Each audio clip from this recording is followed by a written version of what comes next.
much. Senator, any questions for the senator? So there's a, I understand the exemption for electricity. Is that going to cause a market shift for folks to use electricity? Well, you know, it's a great question. There is a refinement. If you wanted to get really detailed, there is a refinement in which we could take the cap and trade price accorded effectively a metric ton of carbon dioxide pollution to generate electricity, and even it up exactly with the carbon fee that would exact an imposition for a metric ton of pollution used for everything else, transportation. So you could layer on the carbon fee on top of RGGI, but that was a refinement that we didn't want to try to make there's an approximate equivalence, and we wanted to stop there. But if this committee wanted to ensure that it takes exactly the same true cost to generate electricity as it does to drive a car, then you would layer on one concept over the other.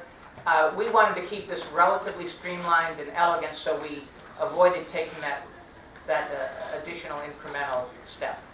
Is the pricing derived from the RGGI? No, we don't take, as you know, Representative, RGGI really is a market, and the price fluctuates significantly. There are many who would say that the RGGI price per metric ton of pollution is too low even today, although the markets are self-correcting, we hope, and moving up a little bit.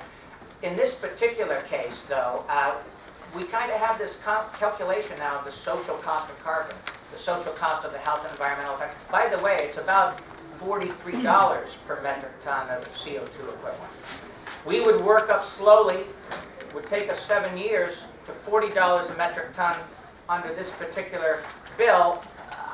The committee may very well want to take a look at our handiwork, but we're trying to get there, but get there in a graduated way that doesn't leave people reeling from the adjustment. Final question: did British Columbia, I don't know if it was the regional, the provincial legislature, I assume that put this into place, did they feel the need for the kind of the salary withholding of the penalty phase for the governor and they did. Well, you read the bill. I have read the bill. That's always that always. It makes me a dangerous man. Exactly. But thank you for doing that. So, if you can believe it, in British Columbia, they never had to invoke it, but a right-of-center government came forward with carbon fees. This really is an idea that can unite moderates, conservatives, and progressives, and they built in that the Secretary of the Environment would see her pay docked if the provincial government didn't return every penny of fee collected. So we kind of like that idea. So, and once I got scribbling, I will admit that I went wild just a little bit. So I propose in my own moderate way that the governor see his pay docked if we fail to remit every penny. But I do want every member to know that I stopped short of members of the House and Senate. You knew where to draw the line. I'm all set. Thank you, Senator. Any other questions for Senator Barrett? Ladies and gentlemen, my senator is a great guy, but if we could please keep the applause down. I don't want to have a battle back and forth between people. I know he's a great guy. I work with him every day. Senator, thank you very much. And I do agree with that. We have to move along as quickly as we can without it. Apparently nobody was listening when I was being gapped. I want to thank Senator Galby from Spencer for being here today. Senator, thank you very much for joining us as well. And I don't see any of the colleagues that are here today, so let's get right into the first group. Chris Niddle, Frank Harron. And once again, ladies and gentlemen, just as a reminder, please, 3 minutes. I'm going to try to hold everyone to it, try to listen to everyone's concerns. Please don't read if you can't. You can always pick down here, can accept anything. Just tell us what you think.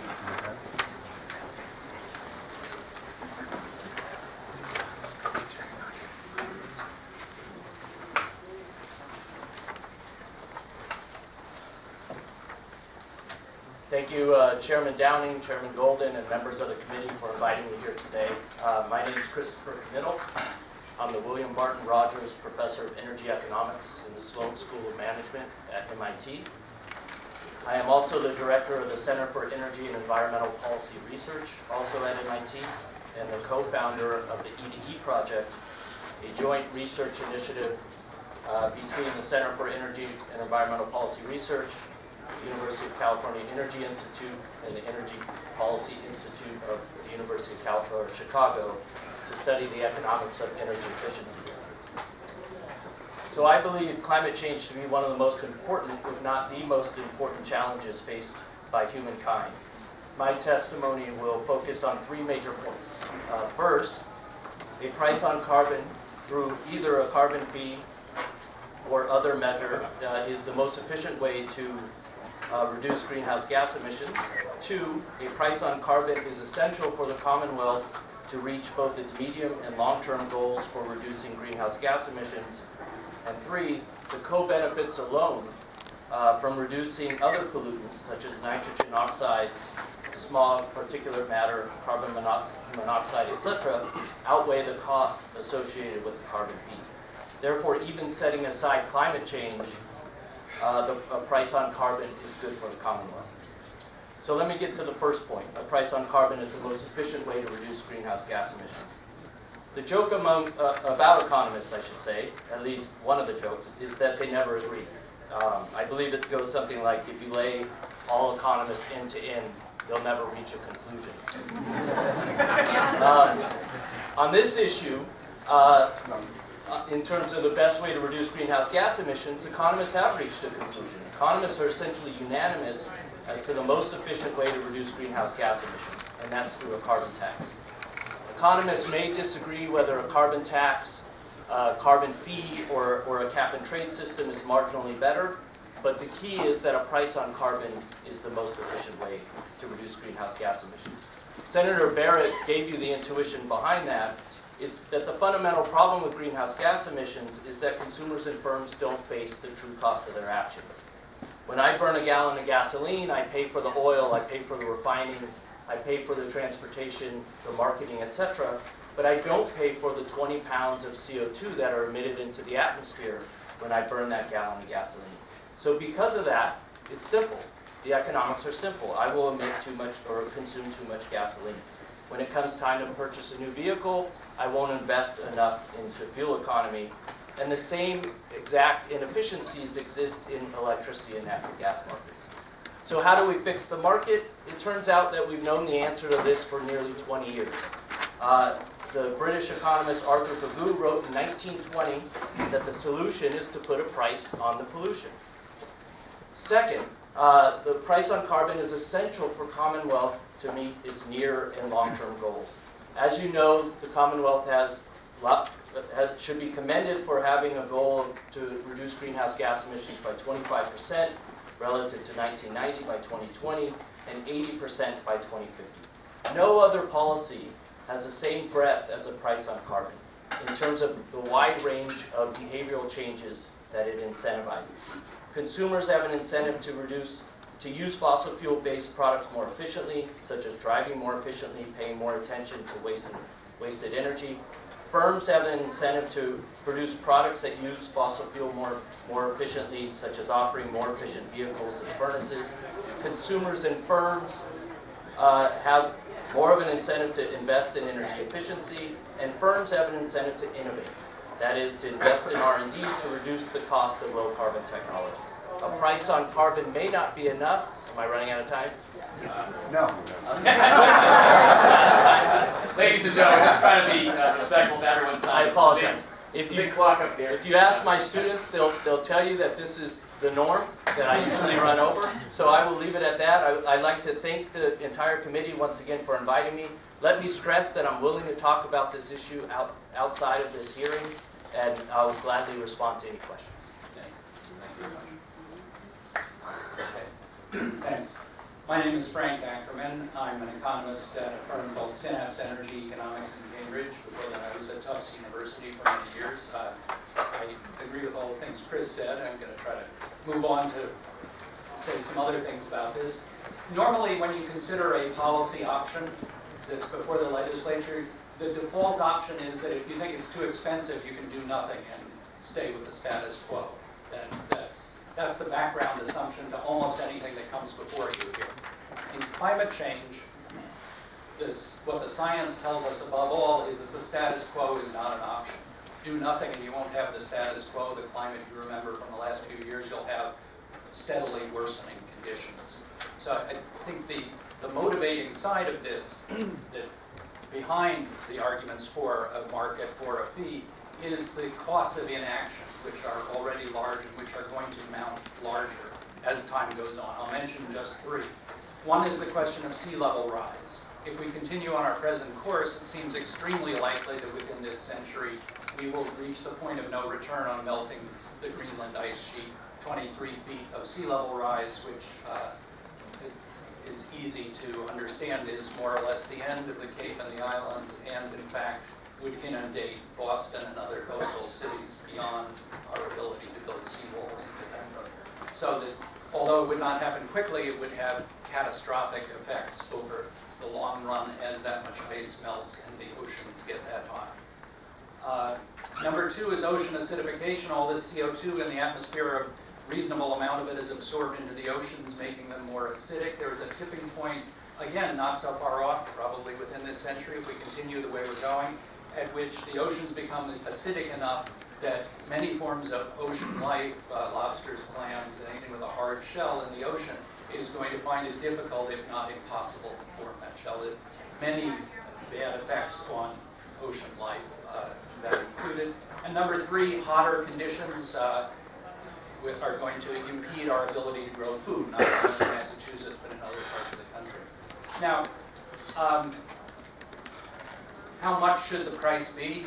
Senator Barrett referred to the social cost of carbon. I've looked at the models that's based on. That notion that $43 a ton is a good estimate. That is a minimum, not a maximum. It's based on three models which barely, or in some cases not at all, reflect the catastrophic risks that we're looking at. Other literature, research that I've done, other economists have done, suggests much higher prices. There was a literature review last year that suggested if you take catastrophic risks seriously, you should probably be looking at 3 times that, $125 a ton.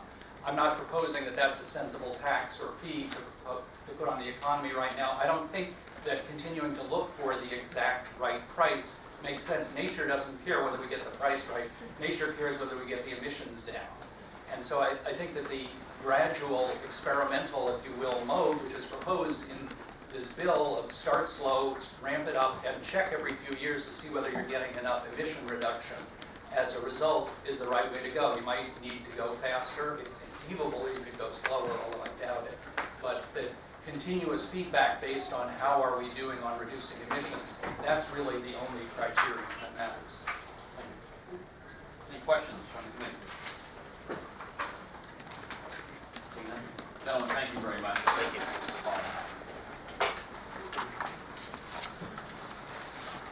Next up, we'd like to bring up Chairwoman Atkins.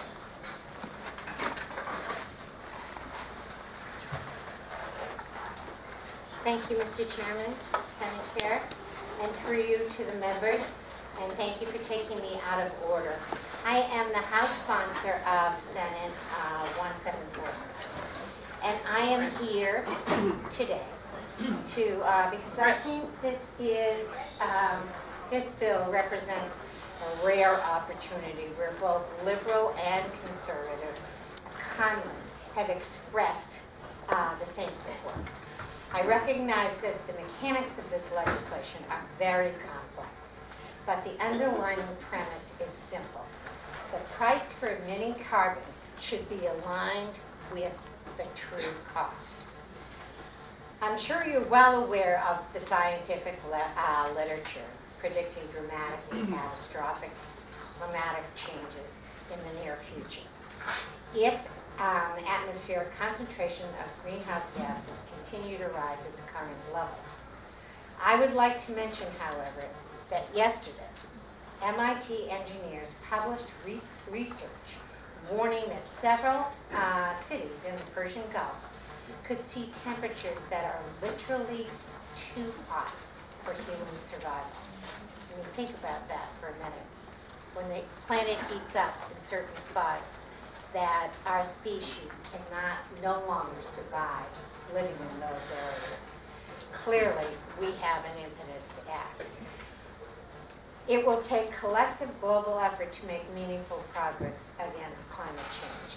But Massachusetts serves as a vanguard of innovation and ingenuity. Our Commonwealth is uniquely positioned to lead this fight. Senate 1747 presents a unique, innovative, and progressive approach to address the challenges of climate change, and I urge the committee to report this bill out favorably. I might also like to add that I represent Concord, the town where I live, which is the home of Walden Pond and Henry David Thoreau. He started the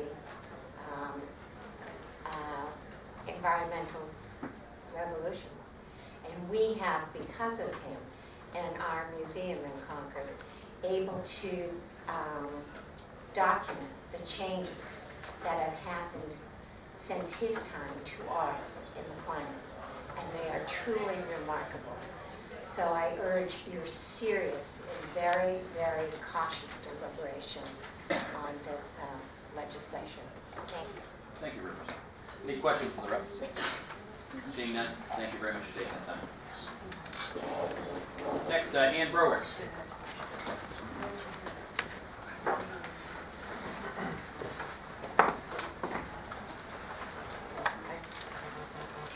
Chairman, members of the committee, thank you for the opportunity to speak. I'm sure you'll hear a lot of the details of S 1747 from others, so I'll use my time instead to talk a bit about the context. First, as you know, the world has agreed in principle to a shared target of keeping global warming to about 3.6 degrees Fahrenheit. That's the 2 degrees centigrade that we often hear about. Many scientists believe that even that goal is too low, much too low. But now let me call your attention to a new analysis released last month by Climate Interactive, which is an organization whose calculations are used in the climate negotiations of both the United States and other governments.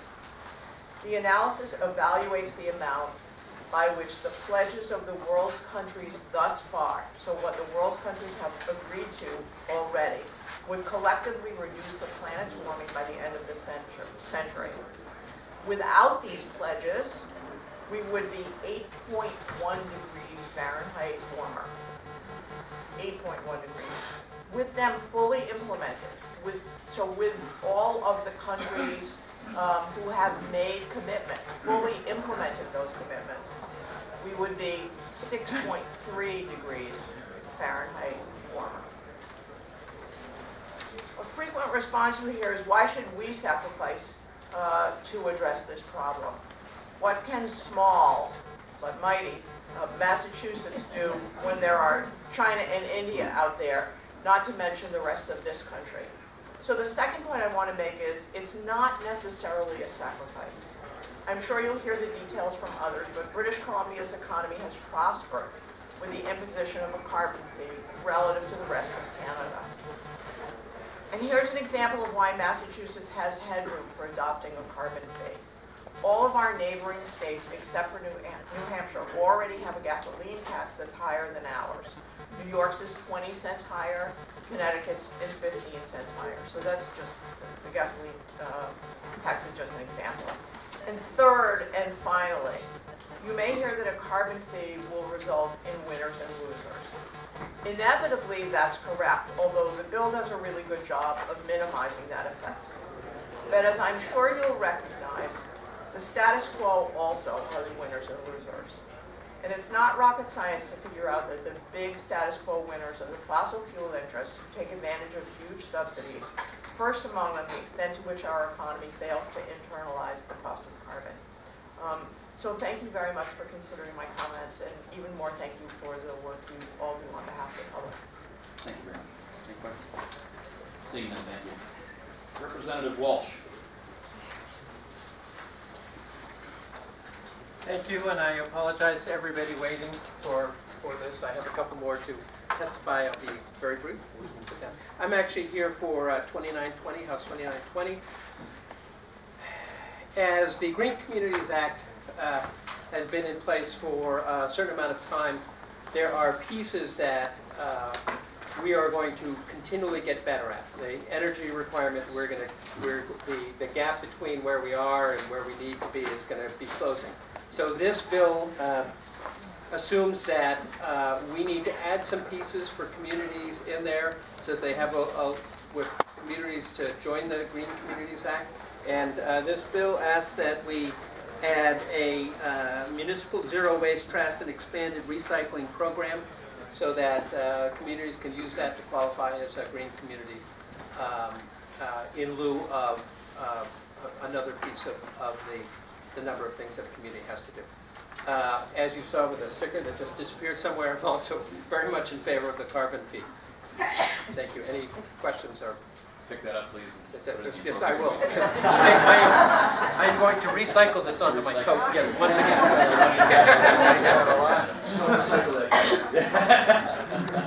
Any questions for the rep? See you then. Mark Breslow, Scott, is it Nystrom? I'm exchanging. Thank you.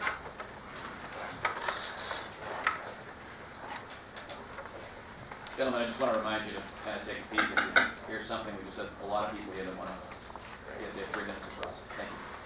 Thank you, Mr. Chairman and members of the committee.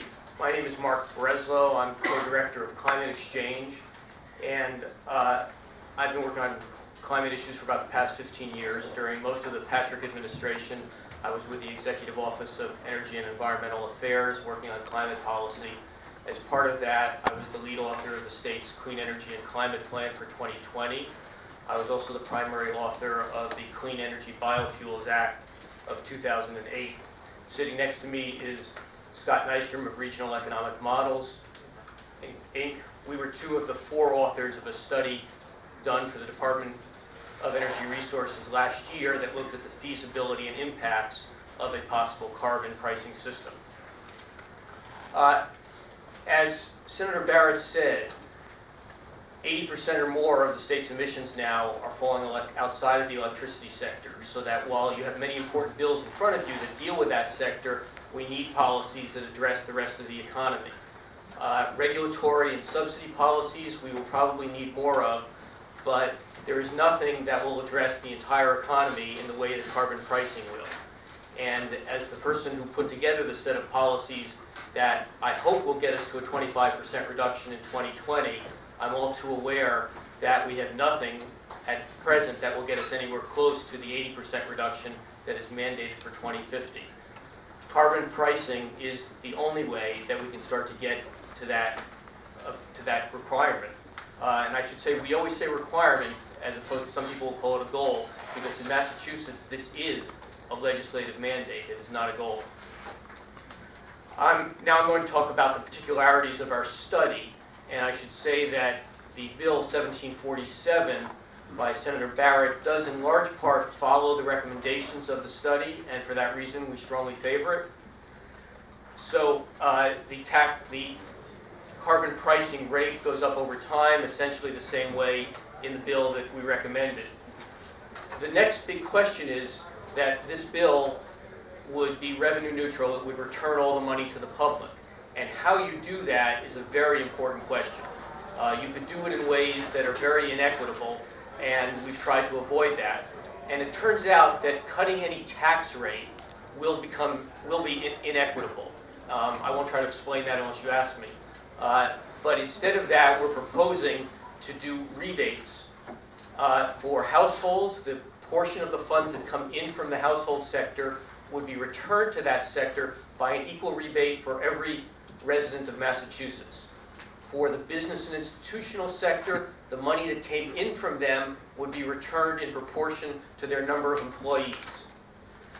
We've done pretty extensive research to figure out what the impact of this would be, and we have quite solid data to say that for households, the lower 60% of households by income would actually come out slightly ahead by this system when you combine the fee and the rebate.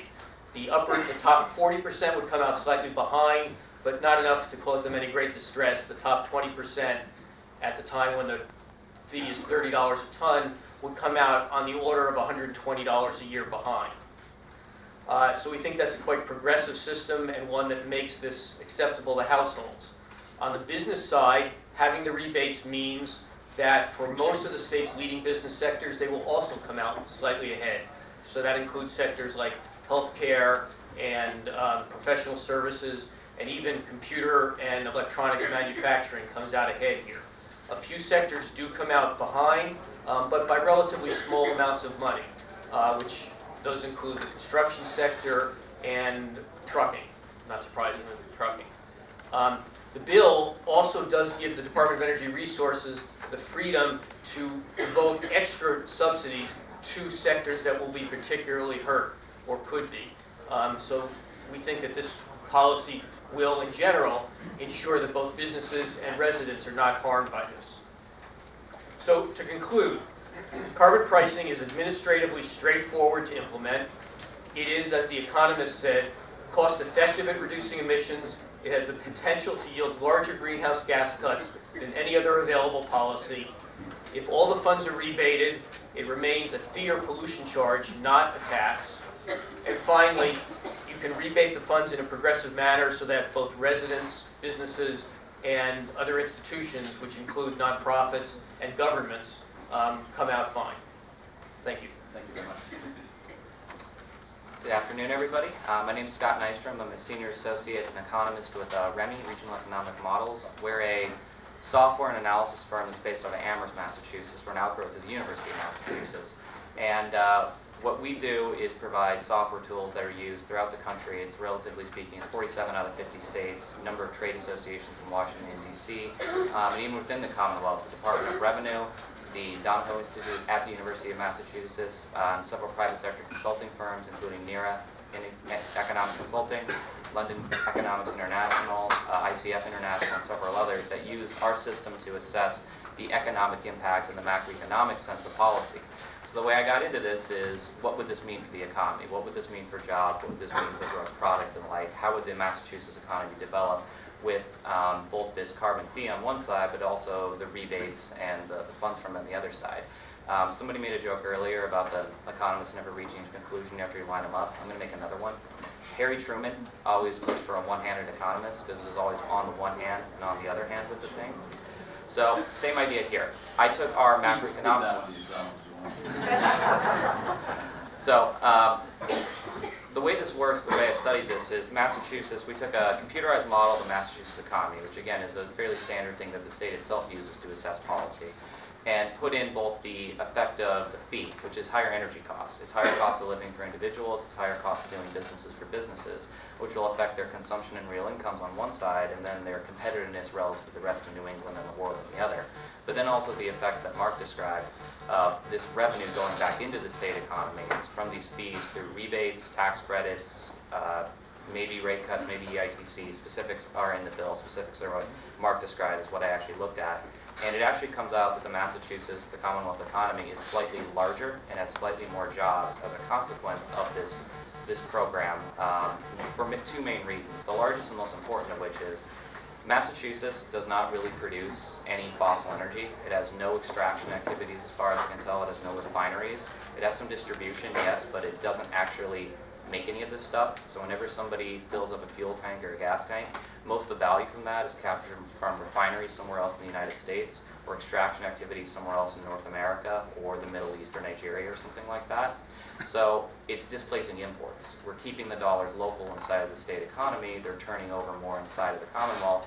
It's making the economy larger and creating slightly more jobs out of it. Import displacement is a pretty standard economic development strategy that the state follows in a lot of different areas. Make it ourselves and have the jobs here as opposed to someplace else. This is more of the same with that.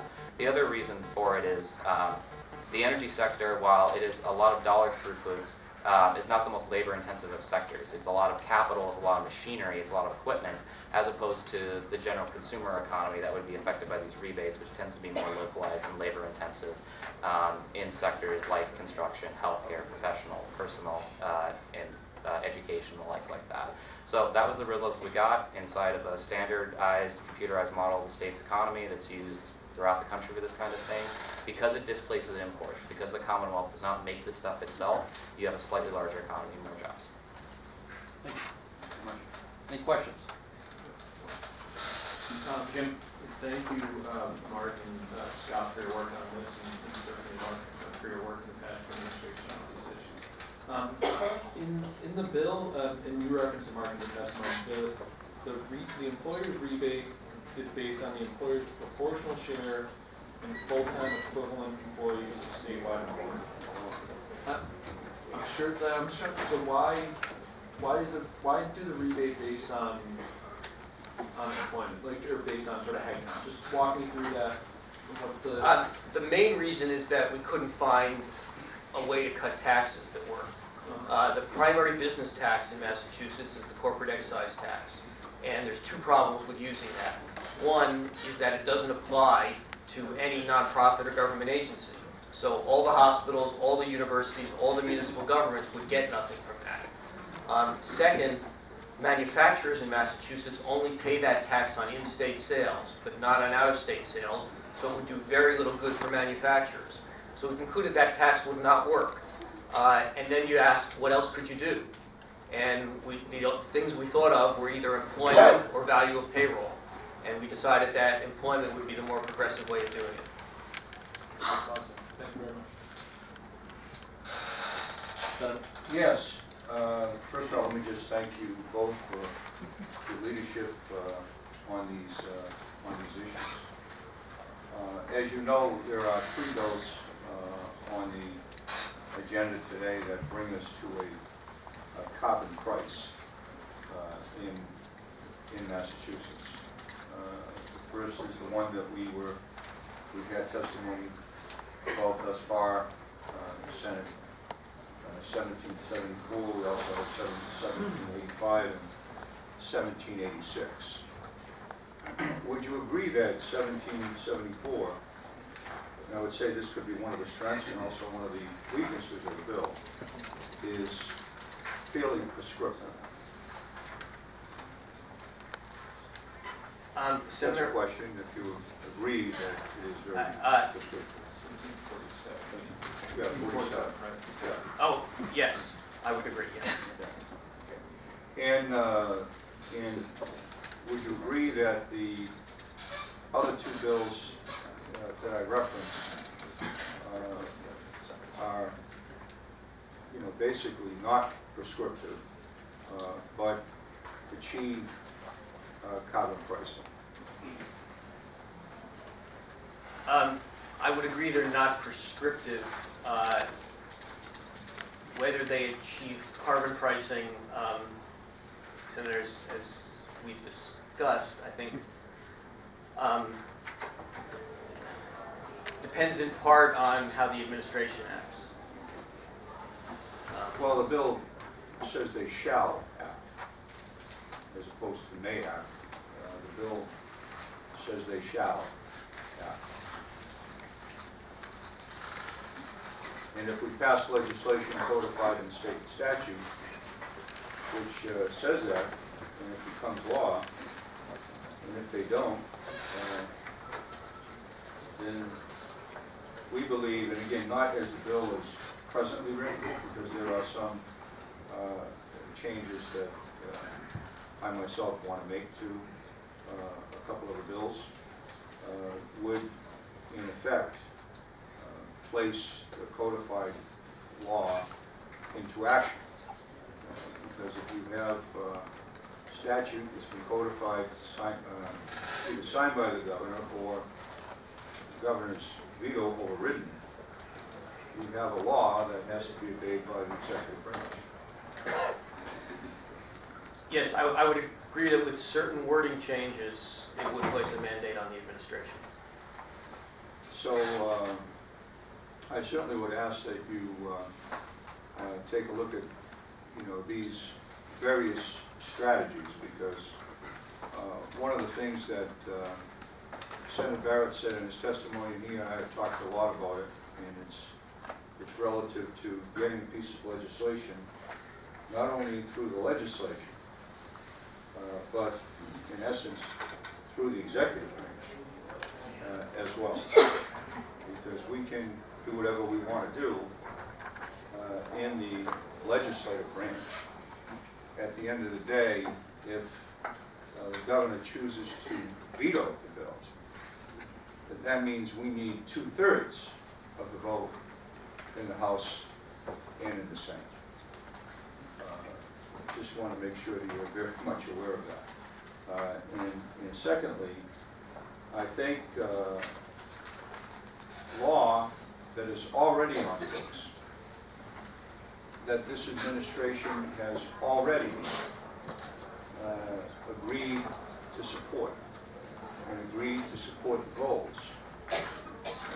Technical changes in that bill and the existing statute that provides the administration with the tools to implement a carbon price, albeit not as prescriptive as one that is before us, is a reasonable alternative to take a look at. So I thank you very much. Thank you very much. Gentlemen, thank you very much for your time.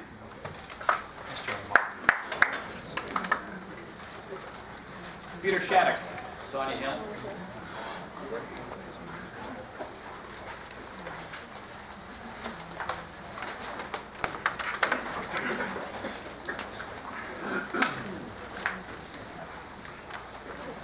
Chairman Golden, Downey, members of the committee, thank you for the opportunity to testify today in support of carbon pricing. My name is Peter Shattuck, Massachusetts Director of Acadia Center, research and advocacy organization dedicated to advancing the clean energy future, and I've been working on my speed talking for this occasion. I'll try to keep it well within bounds. Sonia and I today are going to... Thank you. Yeah. Sonia and I are going to talk about effective carbon pricing models from other jurisdictions, other mechanisms, RGGI. But before jumping in on that, I wanted to indicate Acadia Center's support for S-1748 to establish greenhouse gas economy-wide reduction targets for Massachusetts in 2030. That's only 15 years from now. And we've got the goalpost out to 2050 when we need to get an 80% reduction. We need those interim markers to help us develop the plans, the sorts of plans that Mark referenced that help get us to the 2020 targets. I would also note that the scale of reduction that is considered in 1748 is consistent with a commitment that Governor Baker made along with other New England governors and Eastern Canadian premiers earlier this summer to achieve 35 to 45% reductions by 2030. So shifting over to RGGI, the Northeast Electric Sector Carbon Pricing Program, there are a lot of lessons that could be taken away. I think the key one for this discussion and the committee right now is that emissions have come down significantly even as the economies of participating states have continued to thrive. So specifically, emissions since RGGI launched 2009 are down 35%.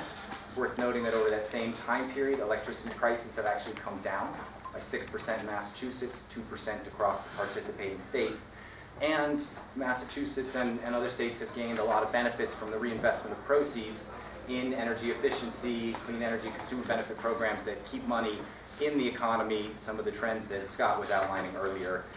Independent analysis has determined that the reinvestment over RGGI's first 6 years has led to $2.8 billion in net benefits and close to 29,000 job years of employment.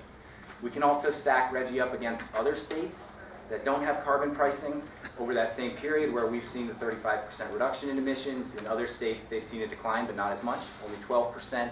And the economies of participating states have outpaced the rest of the country during that time period. I would also note that California, where they have an economy-wide carbon pricing program, most similar, arguably, to the proposals we're talking about today, has seen similar impacts. They launched more recently, but in 2013, the first year of the program, they had job growth that outpaced the national average, and in that 1 year alone, they saw emissions come down by 4%. So a lot of effective precedents to build on as you consider these carbon pricing proposals, and I'll even cede my 18 seconds to Sonia. So far you win the prize. It's an honor to appear before your committee and to be talking about carbon pricing in general and both of the Senate 1747 and 1786. I'm a recovering state bureaucrat. I designed and analyzed and implemented state programs for 29 years in the transportation and environment agencies, especially focusing on climate change. I work now as a consultant in the areas of energy, transportation, and climate protection with other states, more than a dozen other states, and with a variety of foundations and other nonprofit organizations. And I'm here to affirm that carbon pricing is a great idea that will have a significant environmental benefit, and from what I'm seeing in the rest of the world, a significant economic benefit as well. A few years ago, this was a new idea. It's not anymore. There are a number of other places, many other places that are doing it. Some of them are countries, so granted that's a different setup, right? There are almost 40, there are 39 countries that have programs in place at this point that has some kind of carbon pricing in place. We're not a country, we're a state, but there still are 12 other state or provinces that have done carbon pricing in one way or another. There are several options to do it. You're looking at a couple of them. The most important thing is to get a signal sent, especially for businesses, so they can start to plan for it. We've seen this in environmental regulation in many different ways, that as soon as they know the price is coming, even if it's not in that year, decisions start to shift. And that's really what you're looking for, is to start including this cost, not just in businesses, but also for the state itself. To start including carbon as a cost in state decisions. This is really a game changer. Once you start including it, we see it with all other pollutants up and down the regulatory world, that once we started including the price of sulfur, once we started including the price of NOx, decisions changed. And people said, I hadn't thought about that before, but when you really think about it, I guess we'll just switch over to the cleaner, more efficient, different fuel. It made sense. And you see that widely. So there are many countries that are doing it. There's over $50 billion globally already covered in different markets. We wouldn't be going it alone. I won't read you the whole long list of who's already doing it. I'm going to leave a couple copies. This is a report that just came out from the World Bank. There are maps in it. I should have marked it, but it's really phenomenal. Just want to look at the colors. Like, those are all the places in the world that have some kind of a carbon pricing system. I'll leave this for you, and you can look at it. But this is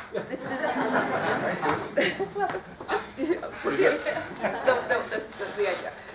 What I did want to do is focus for a few minutes, and I will be available after this hearing. Obviously, this is a complicated enough idea. It's not very complicated, actually, but I probably can't do it in 22 seconds. But I wanted to focus your attention, if you haven't looked already, at the real results on the ground in British Columbia. Because as it was said already here, they've done it in a very kind of straightforward way, and they've kept political support all the way along.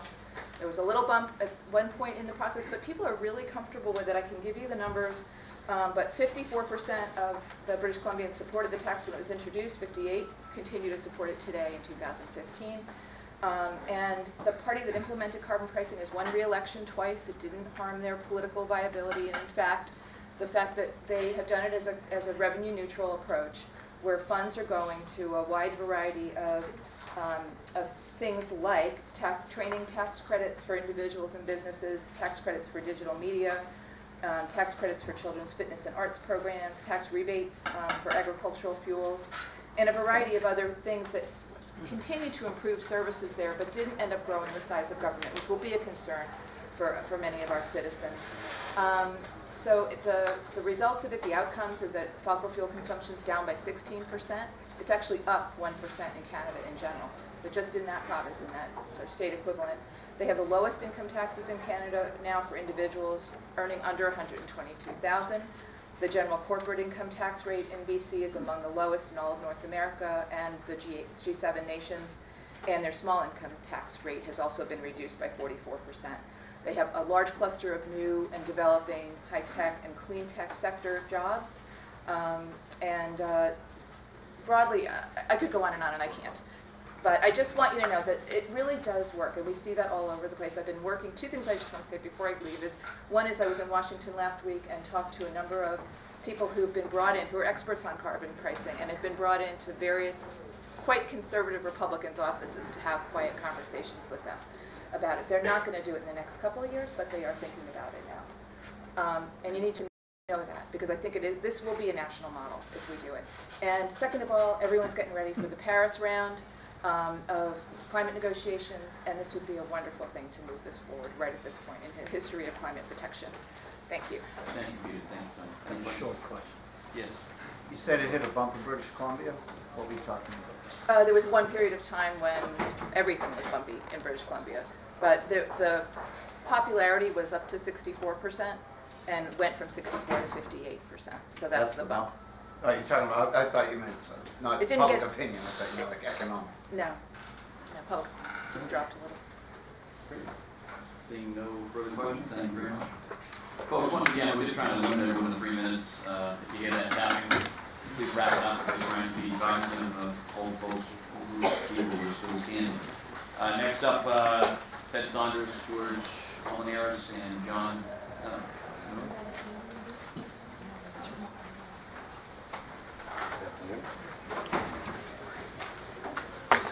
We do understand how difficult it is to try to deliver within 3 minutes. We understand that. Gentlemen.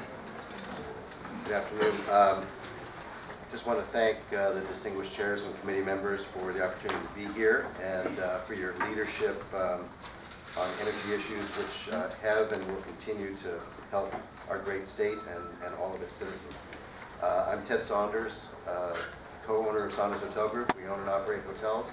I know a number of you from meetings over the past couple of years.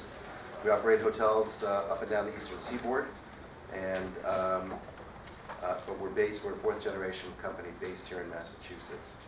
So I know you all know, each of you know so much about the facts of the problems that we're facing, that we're trying to solve. So I will skip over all of that and go right to the solutions. Like so many who are here today, I'm here in support of S 1747. We are one of countless Massachusetts businesses who want to see a market-based solution that will finally put a price on carbon.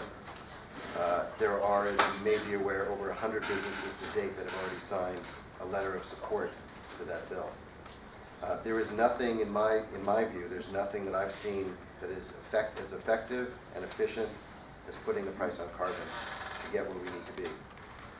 It levels the playing field, puts a cost on pollution that we all want to reduce, and creates good-paying jobs in the new clean economy to the benefit of all Massachusetts citizens and our economy. I know putting a price on carbon is the smartest way to tackle this challenge and provides predictable and effective solutions to the very worrisome and looming crisis that we face.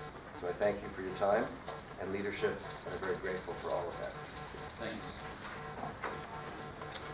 Mr. Chairman, my name is John Nunnery. I'm the Executive Director of the Massachusetts chapter of the American Institute of Architects, and I'm here today to express our support for SB 1747, an act combating climate change. And I also have a personal goal to leave at least 15 to 20 seconds on the clock. We were established in 1963. AIA Massachusetts represents over 5,000 architects, design professionals, and allied members statewide. We're the state chapter of our national organization, which consists of over 85,000 members, which represents about 200,000 U.S. jobs.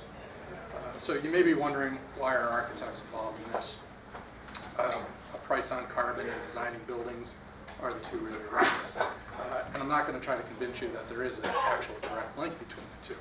Instead, what I'm going to talk about is the fact that my profession, the folks that I represent, we're big picture thinkers. And we've been discussing these ideas of how we, as a species, interact with the world we've created since the times of Vitruvius back in the 1st century AD and Imhotep before him in 2630 BC. We firmly believe that climate change is real. It's here. It's happening now.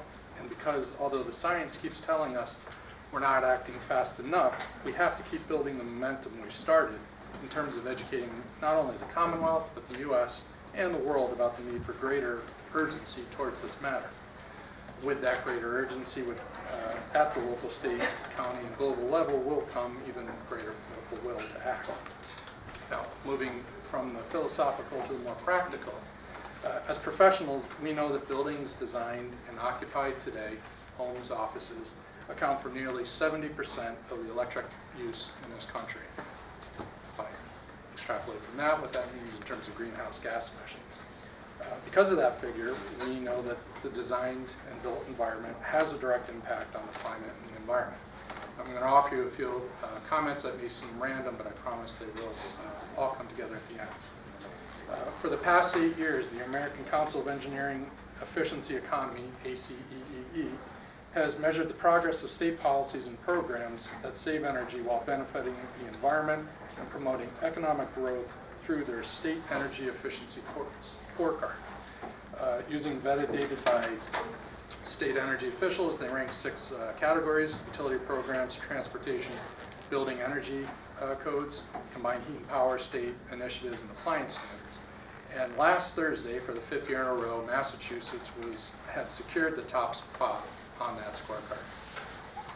Point 2. In 2004, my organization, AIA, worked with the U.S. Green Building Council and others to create a comprehensive framework for state and local jurisdictions who are looking to implement and adopt the International Green Construction Code. The IGCC is the first model code to include sustainability measures for the entire construction project, from design through construction, occupancy, and beyond. And more importantly, it also gets into issues of site, which current building codes do not address. Last point, as you've heard before, the Global Warming Solutions Act was passed in 2008, required Massachusetts carbon emissions be reduced by 25% from 1990 levels by 2020. And while Massachusetts has made progress in this area, more action is needed if we're to satisfy this requirement of the law. Now, in reviewing these various reports on Massachusetts' progress towards a green GWSA, it's clear that better regulation of the built environment, meaning implementing stronger energy efficiency codes, was essentially the picking of the low fruit in the state's efforts to help meet the greenhouse, or the GWSA requirements. Now, as a profession, we're proud of the fact, or proud of these accomplishments that we made towards public acceptance and demand for better, more efficient buildings that are designed not only to provide low energy and maintenance costs, but also address the issues of resiliency, given the impacts of climate change here in Massachusetts. And by that, I mean the flooding we had in the northwest corner of the state from Hurricane Sandy, tornadoes in central Mass, Winthrop and Revere, and the rising sea levels on the coastline. But again, we know that in terms of the built environment, trying to get at that is really the low-hanging fruit. That's where Senator Barrett's revenue-neutral carbon price model comes in. It's a market-based solution that levels the playing field. It benefits most state businesses and the state economy, and has the support, as has been said, by a wide variety of business and business leaders. So, as I'm sure you're going to hear later, you're going to hear much more detail about this bill, more than you've probably already heard. And from my part, we're going to urge this committee to act quickly and report SB 1747 out favorably, so that it can be included in the upcoming energy debate that we know this general court will likely undertake sometime before the end of session. Thank you. Thank you. Any questions? One more. Oh.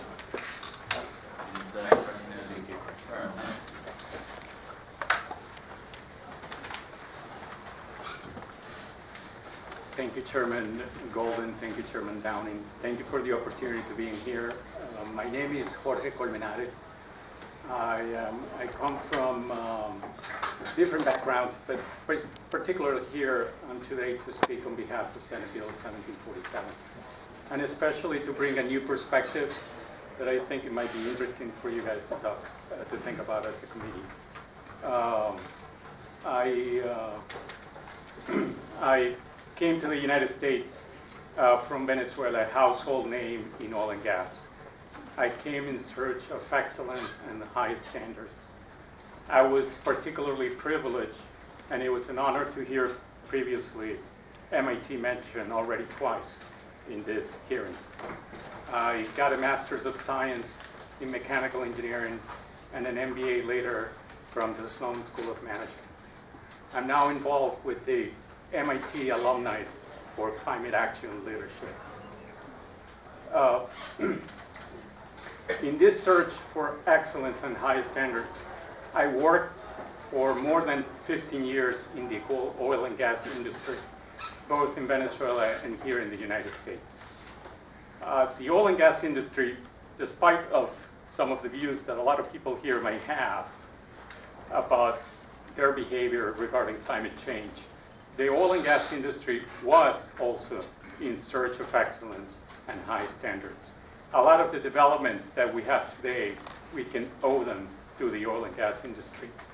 And even though over the last 15 years, they've particularly been absent of what's going on in our world. Let me remind the committee that in June of this year, 6 of the largest oil and gas industry companies in Europe came forth asking or calling for an international price on carbon.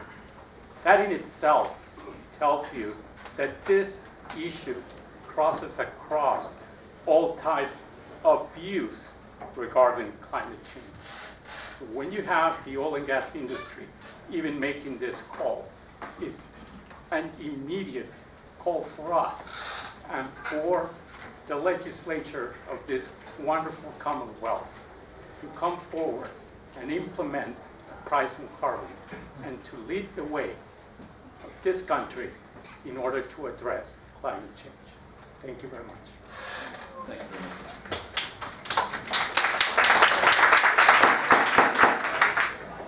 Ladies and gentlemen, we talked about that. Thank you. Any questions for the panel? Seeing none, gentlemen, thank you very much for your time. Thank you. John Hopper, Chris Woodward, David Miller, and Julie Fox. Julie Fox, please.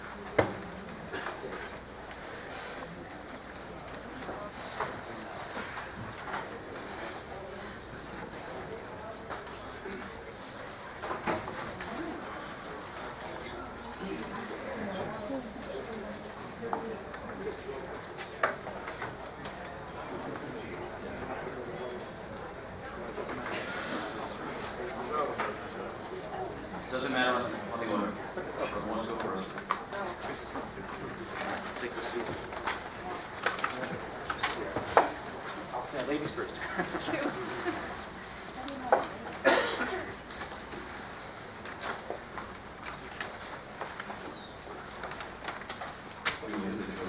Okay, thank you. I'm pleased to be here today. I'm representing the American Sustainable Business Council. Is that better? I'm representing the American Sustainable Business Council, which is an organization of 250,000 small businesses all in search of sustainability. I'm also here representing Pax Road Management, which is a mutual fund company, and I'm going to speak as an investor, as a member of the investment community. Unpriced carbon represents a huge, hefty, enormous investment risk to our portfolios. We tend to think, when we think about a carbon price, that it's going to impose a risk on emitters or on the big emitters. I'm here to tell you that unpriced carbon, the emissions that are going on and the damages that climate change is creating, the risk that it's creating, particularly coastlines and other places, is a risk for every sector in our investment portfolios. Just as a few examples, insurance companies are pulling back from coastlines, seeing increasing risks to coastlines from storm surge and increasingly severe cyclones and hurricanes, as well as sea level rise. We're seeing a changing map of morbidity and mortality for the healthcare and pharma industries. In short, there's no sector that isn't affected by climate risk. I remember talking to one of our consultants in Boston at one point, and he was saying, well, we don't really face any climate risk. And I said, yeah, really? How high above sea level is Boston? He kind of went, yeah, well.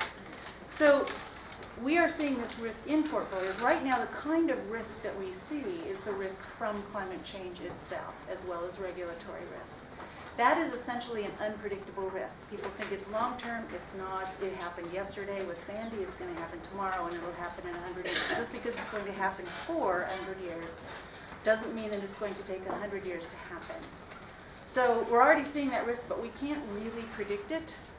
A carbon price would help give us a more certain landscape that we could plan on and make investments on the basis of. Any business that's dependent on infrastructure that's near coastlines is also vulnerable, and that makes citizens vulnerable. So we're seeing this as a portfolio risk that we're trying to manage. It will be a lot easier to manage it with a carbon price. That's why investors called for a carbon price last year. There was a UN summit last year, and there was an investor group that came together asking for stable prices on carbon. We believe in markets. We believe in free enterprise. We think that markets are very efficient ways of translating our intentions into action. And for that, we need a price on carbon to capture the externalities that that's creating. Zero is not that price. We need a price that recognizes the trillions of dollars of value at risk. A recent report from the Economist Intelligence Unit reported that the value at risk from climate change was 4 to 14 trillion, depending on how much our emissions go up. This is a non-trivial price. And if we have to be able to afford this, because it's not free not to have a price on carbon. In fact, it's going to be very expensive. If we can afford to subsidize fossil fuel to the tune of $10 million a minute, we can certainly afford to do this. That $10 million a minute figure came from the IMF, not from a bunny hugger. Thank you. Thank you very much.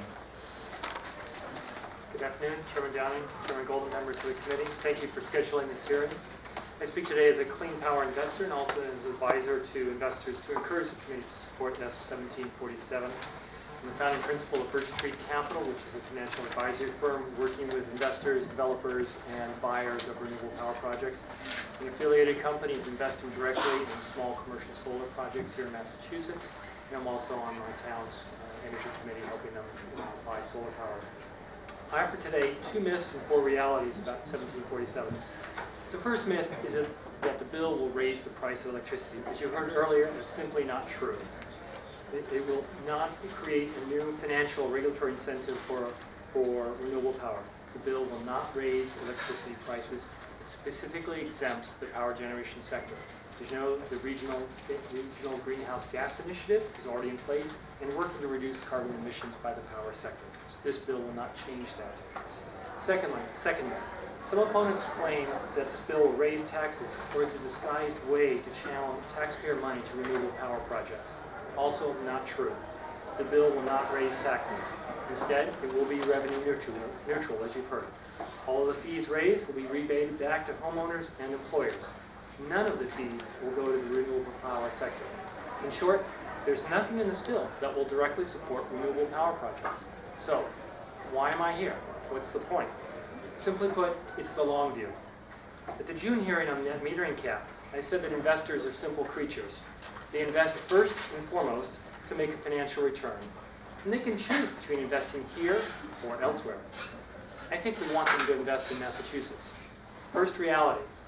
Clean power investors know that a long-term contract to sell power is not enough if there's not underlying support. They know that a broad consensus favoring a shift away from fossil fuels is the cornerstone of that contract, which makes it a strong investment. A state with a clear and smart path to achieving greenhouse gas emissions is more attractive as a place to invest than one that seems to be ignoring science. Second reality. Clean power investors prefer to invest in a state that's growing its economy. They know the improved competitiveness that comes with reducing corporate operating costs. In British Columbia, the effective corporate tax rate has dropped 17% since 2008 due to the fee rebates. Investors know that such reductions will help existing mass employers and attract new ones. Third, clean power investors know that a state acting to keep more energy dollars in state will boost long-term demand for distributed and local power projects, creating local jobs. Last, clean power investors want the economic boost that comes from lowering medical costs by reducing fossil fuel, air-related air pollution, and respiratory diseases like asthma and bronchitis. They know that an improved environment will attract new employers and job creation, which will lead to more long-term support for clean power. Economic growth, tax reduction, job creation, improved health, all done using incentives proven to work. These are goals we can agree upon. Thank you. Chairman Downing, Chairman Golden, it's a pleasure to have been invited to this committee to testify on behalf of 1747. Breckenridge Capital Advisors is a Massachusetts-based investor which largely manages separate account wealth. I've been with the firm for 15 years. We've grown from hundreds of millions to now 20 billion under management, with over $1 billion invested in Massachusetts cities, towns, and bridges, hospitals, and so forth.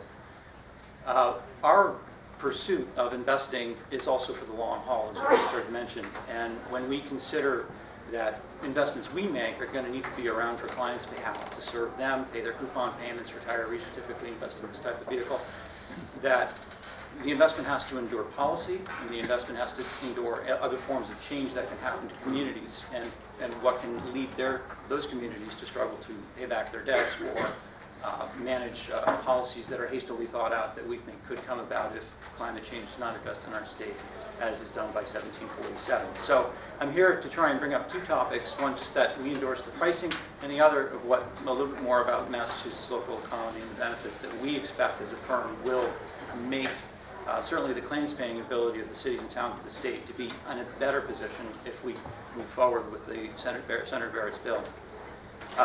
Carbon pricing, I'm also, I should say, the utility analyst for the firm, follow policy quite closely, cap and trade, whether at the national level or British Columbia, as we're visiting, are two models where they contrast each other on the basis of the dislocation that carbon pricing can bring to an economy that's centered on fossil fuels, exploration and production and so forth.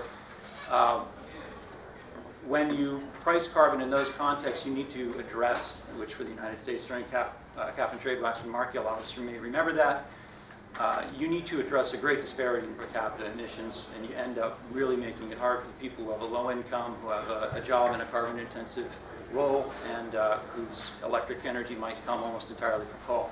These are people who really get flanked by potential carbon policies, and these issues don't characterize Massachusetts citizens. So we favor carbon pricing, as many have already testified, for the reasons that it has an equal direct hit on the mitigation of carbon dioxide. And it is without hesitation that we endorse that over what can be more tricky definitions of what you might possibly incentivize in an attempt to reduce or mitigate carbon dioxide. We certainly struggle with other issues in the state and our energy to incentivize the alternatives, and I'll leave it right there. In terms of the economy, I think another no-brainer to us is that the cities and towns of the state, and the state itself, has benefited when dollars are not exported out so that we import our fossil fuels for heating and for our driving. These two components of what goes on for our economy are constantly placed a drag. We, as analysts in the municipal bond sector, we look at numerous geographies throughout the region that can lead to negative opinions where capital flies out. And this is something that continues to happen. It is our modus operandi today. I want to summarize that this is the overall takeaway, and I'll just leave with one soundbite basically on the fact that there are about 36 states that don't contribute 1% of our country's national natural gas and oil production. Not even California is in this list. Massachusetts could be the first state to progressively address carbon dioxide in a manageable way with Senate Bill 1747. I thank you for indulging me. All right, well, I want to thank the chairs and the committee for the opportunity to have this hearing and to present. I'd also like to thank all the other presenters who I strongly agree with, and I hope to add to their comments. My name is David Miller. I'm a research affiliate at MIT Sloan School of Management, and I am a founder and executive managing director of the Clean Energy Venture Group, which is an angel investment group which is the most active investor in the eastern half of the United States in early-stage clean energy companies. We've, through 100 rounds of investments, have invested in 25 startup companies, which have in turn created hundreds of jobs in Massachusetts and beyond. And we believe, and the reason we do this, and as angel investors we invest out of our own pockets, is that the clean energy industry will be the largest industry, the largest global industry, bar none. Today, the energy industry is the largest global industry, and it's inevitable that it will become clean energy industry over time. So I'm a lifelong entrepreneur. About 10 years ago, I came to MIT to do a PhD. And I had been in IT, I had been in telecom, and I was now focusing on clean energy. And I wanted to understand why clean energy ventures hadn't succeeded to the degree that their value proposition brings. So for my PhD research, what I did is I developed a model of clean energy ventures. And I looked at the effect of government policies on those ventures. I looked at subsidies, regulatory changes, changes that affect the markets, and I looked at carbon pricing. And I looked at it from a neutral perspective, because I had no idea which policy might be most effective. Coming out of that research, carbon pricing, above and beyond every other policy, an order of magnitude better impact in 2 degrees. 1, in the rate of success of clean energy ventures, and 2, in their rate of growth. And so, no question at all that there are other policies that are good policies and we should support, but pricing carbon is the linchpin in supporting a clean energy economy and supporting the growth and success of clean energy ventures. And I also submitted written testimony related to this research, which you can see and has much more detail. I can also say, through my direct experience, evaluating, judging, advising hundreds of startups and investing in 25 startups, that this is true in practice. As we look at the startups in the Commonwealth and beyond, putting a price on carbon is really one of the most effective things we can do to support their growth. And their growth is what will lead to leadership of our economy, initially in the Massachusetts economy, in the global economy, which is really going to be predicated upon clean energy going into the future. Massachusetts is a leader in innovation. We need to harness that innovation, apply it towards what will be the most important economy of the future, and by pricing carbon, we can support the growth of the clean energy economy in Massachusetts. And carbon pricing will send a very strong signal that Massachusetts is open for business, and it's open for the business of the future. And so I strongly request that all members of the committee support S 1747. Thank you. Any questions for the committee? Mr. Chairman? Thank you all very much for your testimony. And one of the things, so on the first step, right, I think everybody gets, I get that the putting the price sends the signal both to the market and to consumers. Right? That's clear, that's undeniable, right? But one question I have is on the rebate and whether it's the proposed rebate in Senator Barrett's bill or other propositions, is there concern about how the rebate is structured? Right? So, like, I mean, we all have friends and family members and neighbors who plan around their tax rebate, right? You say, all right, yeah, I'm going to take a trip or make, certain economic decisions based on knowing that certain thing X will come at certain size Y. Does the size of the rebate or the structure of the rebate change the investments that you all make, or the structure of it change how you think about long-term investments? So I think the signal is placed by the fee on carbon. So that's the signal that you want less of what you put a price on. So that's where the investment signal comes in the innovation. As far as how the rebate is structured, I think that plays much more to initial public support of the policy. And I think what British Columbia is a great model, because, I mean, one of the things they did is they made it very evident that everybody was going to be getting fees back. And they were going to be getting the same fees regardless of how much pollution they had. And so those lower polluter they were, the more they benefit from the policy. Just quickly, I mean, you can liken it to the EV rebates, which from the federal government's perspective, you have to wait to get the rebate. People do plan on that, and they also change their purchase decisions up front by the benefit they receive when they make a purchase such as that. And Massachusetts has these types of rebates in place, and to have them up front rather than on a tax bill is something I think is another way that incentivizes the behavior we're looking for. Thank you, folks. I have sorry, Senator. First of all, let me thank all of you for the work that you're doing in terms of advising clients and helping to grow the clean energy economy that we have here in the Commonwealth today, a $10 billion sector that was created by us trying to be number one in this particular area. And obviously, if we want to continue in that direction, putting a price on carbon is extremely important to do. So I just want to begin by just making a statement. And personally, I want to single one person out. That is Mr. Miller. I want to thank you for the personal investments that have been made in a whole range of investments here in Massachusetts, and for being one of the people that took your own personal money and put it where your rhetoric is, and has been,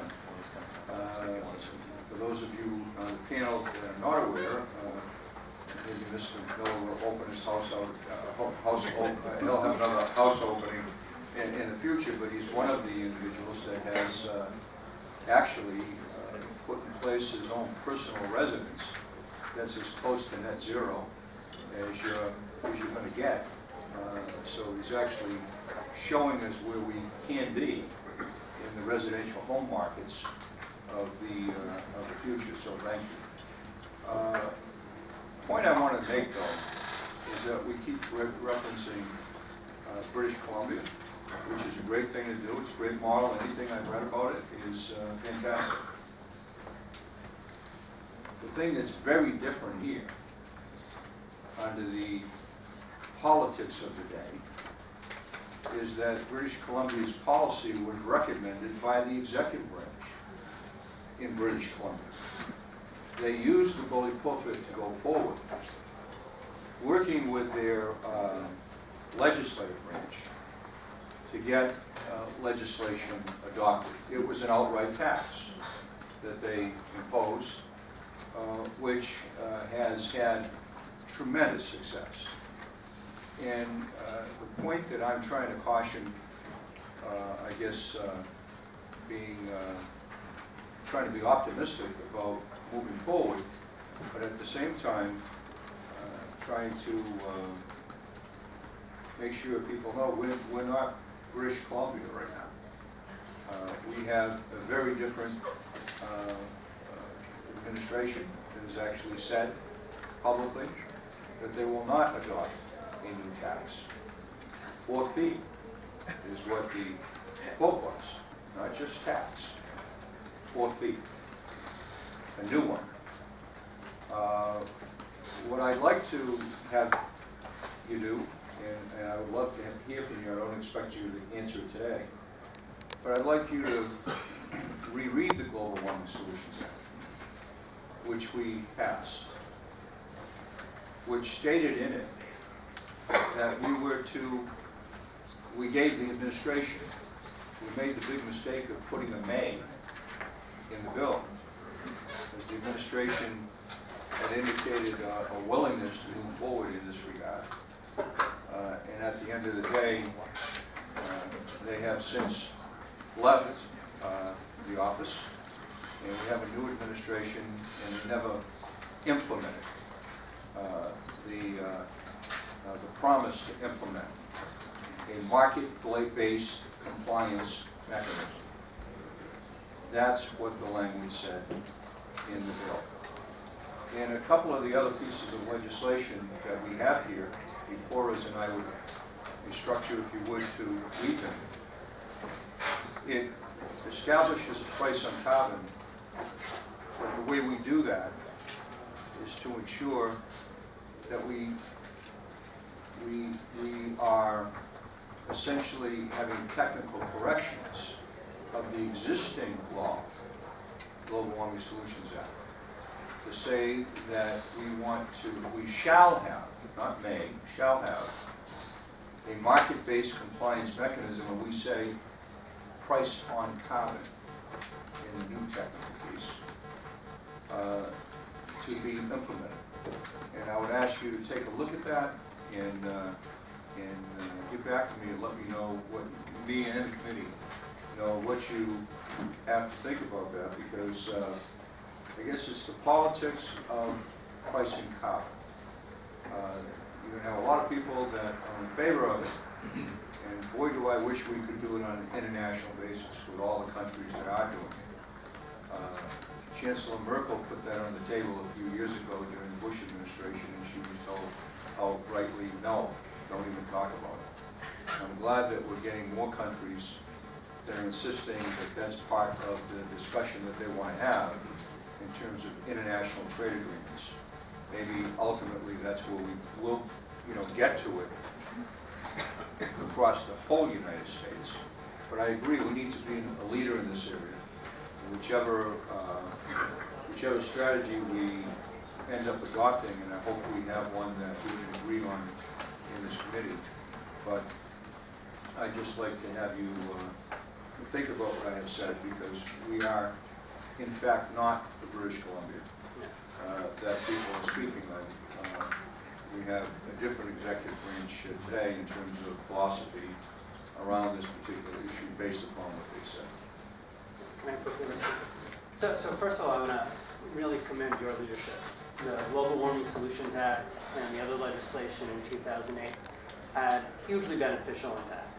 And I think in growing our economy, and clean energy sector is one of the fastest growing sectors in Massachusetts economy, $10 billion sector. So I think it was tremendously beneficial and a huge boon to Massachusetts, in large part because of your leadership then.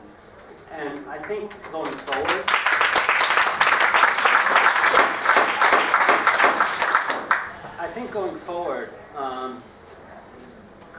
climate change is such a massive threat. But it also presents an economic opportunity, and I think we just need all hands on deck. So I think what you're discussing, the other legislation, would be incredibly helpful. And I think we also need to push as hard as we can to get a concrete price on carbon that's increasing over time. I think, it's an all of the above policy, right? And I think that's what we need. Thank you. Thank you all very much. Appreciate it. Susan, Roger, and JJ, please.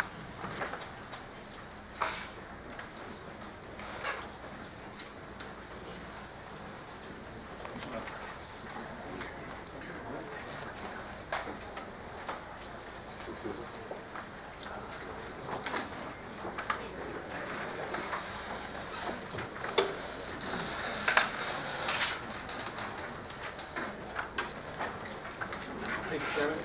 Chairman Dowling, Chairman Golden, and members of the committee. I want to thank you for the opportunity to speak today. My name is J.J. Bartlett, and I'm president of Fishing Partnership Support Services. I'm also a member of the Alliance for Business Leadership, and I'm here to support S-1747 and speak in favor of carbon pricing. So, Fishing Partnership Support Services is a nonprofit company that promotes health and well-being for commercial fishing families.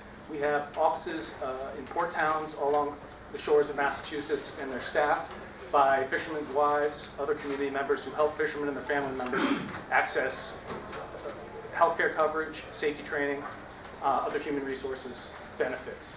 And they serve the 5,000 harvesters, the tens of thousands of shoreside workers that make up the multi-billion-dollar fishing industry in Massachusetts. Unfortunately, the ecosystem that they depend on for their living is changing dramatically, and it is putting their financial future at risk. It's been well documented the ocean temperature, that the ocean temperature is rising. Our Atlantic, North Atlantic waters are rising at twice the rate of the global average. And while we are debating what solutions we want to implement, our lobster have already voted. They've voted with their delicious little legs because they walk, and they've walked up the shore to the cold coast of Maine.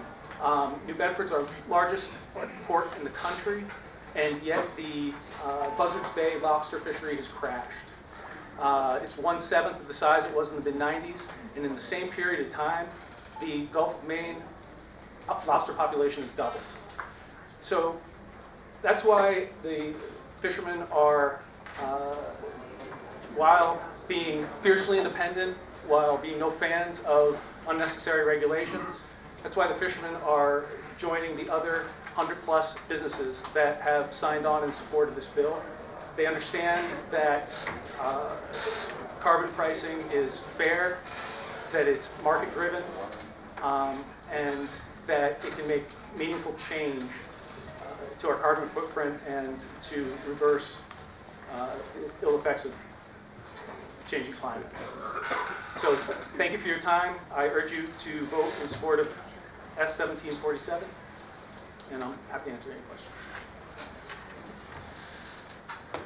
Good afternoon, Chairman Downing, Chairman Golden, other members. It's a great pleasure to be speaking before you today. My name is Roger Freeman. I'm the president of Solventerra. I'm a solar power developer based here in Massachusetts. I started the company really because of the Global Warming Solutions Act, because of the Green Communities Act, and also because of healthcare, and Romney Care as it was called. It enabled me as a small entrepreneur to start my company and take the risk to try to build a solar power business, which I've done relatively successfully over the last 5 years. We now have projects throughout the state, including solar projects in both of your districts. So it's a great pleasure to be here. But I'm really not here to talk about solar power because, as others have mentioned, it doesn't really, it's not really impacted by putting a price on carbon because it's already covered. Pricing carbon is already covered under the Regional Greenhouse Gas Initiative. I'm also here in my role as the chairman of the Energy Environment Working Group of the Alliance for Business Leadership, which JJ mentioned.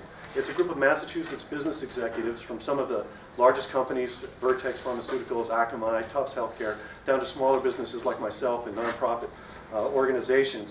And we're executives gathered around the idea that sustainable business and sustainable prosperity and social responsibility can work together. And I've seen that work here in Massachusetts very effectively with the government and business working together for proactive solutions to improve the quality of life here in the Commonwealth. And I think that this legislation proposed by Senator Barrett, 1747, and other measures to price carbon are just that type of elegant solution. It's a market-based solution to a problem that we all face. It's, if you believe in science, it's an existential problem for our communities, for our coastal cities, really for our planet. And so in my role as that group, I'm speaking in a way on behalf of all the clean energy companies, more than 6,000 in Massachusetts, and the sector that's profited from the policies that have been adopted. Pricing carbon would be another piece to the puzzle, another part of the mosaic of policies that Massachusetts has put in place to spur innovation, create demand in the clean energy sector, and lead to job creation. The studies that we've reviewed suggest that with a successful carbon pricing bill enacted, we'd see thousands of new jobs created, and continuing the success that the clean energy sector has seen over the past 5 years, with now more than 90,000 jobs, 28,000 in the last 4 years or so, a $10 billion economy. We want to keep that going, and we view this carbon pricing as an important part of doing that. So it creates a level playing field by raising the true cost of carbon, putting it on the economy. With that having been said, and in my final 20 seconds, let me say from a bigger picture perspective, you know, Massachusetts has been leading this nation in the right direction. And in my 20 years here, I've seen again and again Massachusetts take the brave step to move the country forward. And I urge you to do the same thing with pricing carbon legislation, such as Senator Barrett's S-1747. Thank you very much for your time. Thank you very much. Thank you, folks.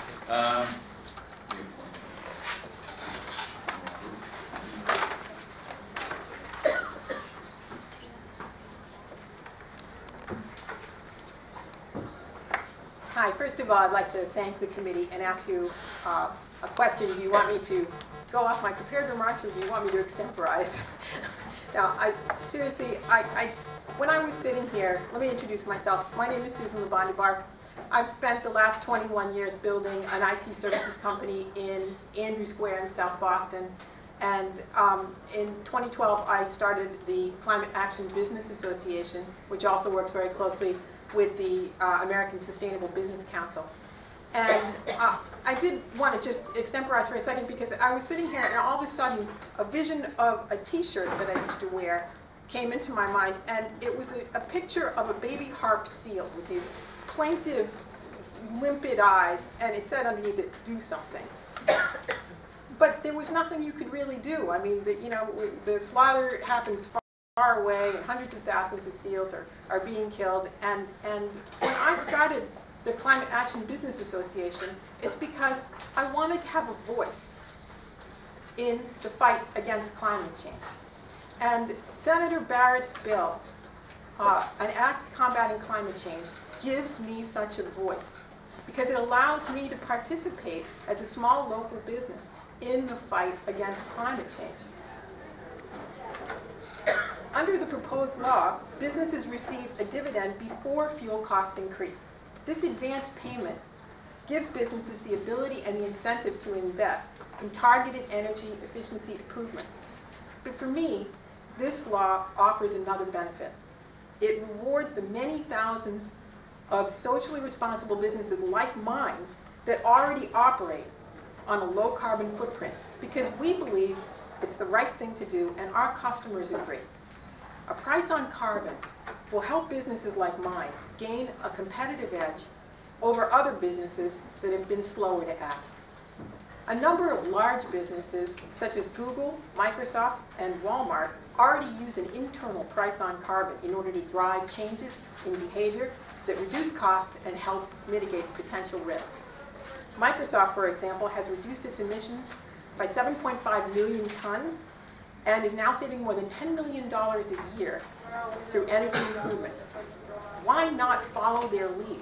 By putting a global price on carbon, Massachusetts will have a market-based mechanism that will enable local businesses to participate in climate change solutions. Thank you for listening to my talk. Thank you.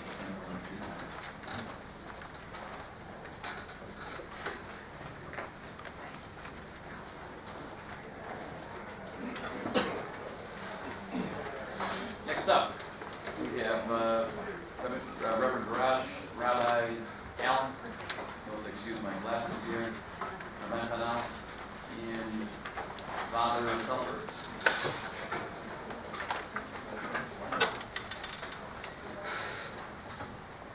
Thank you, Chairman Golden and Chairman Downing.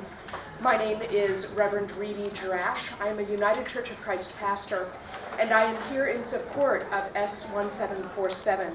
Thanks for the opportunity to testify today. I want to tell you a bit about the community that I serve, the Elliott Church of Newton, UCC, which has reduced its carbon footprint by 48% and has an Energy Star certification and has just voted to install solar panels on our roof. But we are only one congregation, and individuals and congregations cannot address the magnitude of the problem that climate change represents for us as a society. And so we turn to our governmental leaders to take strong action, comprehensive action, across a variety of levels, including this kind of legislation to put a price on carbon. I come before you today because a market-based, revenue-neutral carbon pricing system is a good way both to address climate change and to strengthen the economy of the Commonwealth. This legislation and its rebate system has a just and fair system for residents and employers with low and moderate income residents as well as rural residents offered particular attention, which I think makes the bill itself very strong. And this is an economic model that we have seen work in other places, including British Columbia. So I am very much in favor of this bill. But I will say that the reason that I'm here is that as a pastor, I follow someone who said, "Where your treasure is, there your heart will be also." So when I look at the economy, when I look at our economic system, I think about where our treasure is. Where is our heart? I think of the words of the Reverend Fred Small, "Money is always an instrument of moral choice." Our choice should be renewable energy, and our treasure, our money, should support that choice. So every economic choice that we can make to move towards renewable energy is a choice that we should make for the Commonwealth, for the common good, and for our common home. Pope Francis offers a clear theological reason for pricing carbon, which is that the economic and social costs of using up environmental resources and pollution should be fully borne by those who incur them. That is in paragraph 195 of Laudato Si. So it is said that as Massachusetts goes, so goes the nation. Let's lead. Let's lead. Let's put a price on carbon through a comprehensive market-based carbon pricing program. I urge this committee to favorably advance S1747. Thank you. My name is Rabbi Katie Allen. I'm representing the Jewish Climate Action Network and speaking in favor of carbon pricing, and I would like to tell you a story. It is a story that takes place 50 years hence, when you are old and gray, and children gather at your feet, and they ask you, wise one, ancient one, we have heard the time when the inhabitants of the earth became aware that time was limited, that there was little time remaining to save the earth and to save the people and the plants and the animals. And they said, wise one, ancient one, we have heard it said that the earth cried out and that the people heard that cry. They heard it from the oceans and from the mountaintops and from the glaciers, from the rivers and the lakes, from the trees and the coral reefs. They heard it from the butterflies and the bees, and from the babies and the children, and the poor and the orphans and the strangers among us. The people heard the earth crying out, saying, the time is short, the danger is real. Please save us now. Wise one, ancient one, we have heard of this time long ago, and we want to know, what did you do? How did you help to save our world? Please tell us, what did you do to save our world? And you will fall silent and look at their eager, questioning faces, and you will answer them. And so today I ask you, what will you say to those young people? Jewish tradition teaches us to love God with all our heart, with all our soul, and with all our might. And we can understand this to mean that we are to love all of creation with all of our heart, with all of our soul, and with all of our might. You, our leaders, can support carbon pricing because it makes economic sense and provides economic justice. You can support carbon pricing as a way to keep Massachusetts as a leader in this country in terms of moving away from fossil fuels. And you can support carbon pricing because it is the right and the moral thing to do. And you can support carbon pricing so that 50 years from now, when you are old and gray and children yet to be born ask about the time when the earth cried out, you will be able to say, listen, and I will tell you a story. This is how I show that I love the earth with all my heart and all my soul and all my might. This is, listen to me, this is what I will tell you. This is what I did to help save the earth.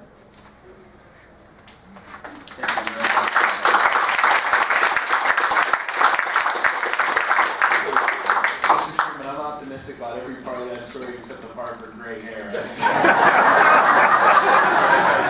can't wait for my kids to retire. Someone's already gray.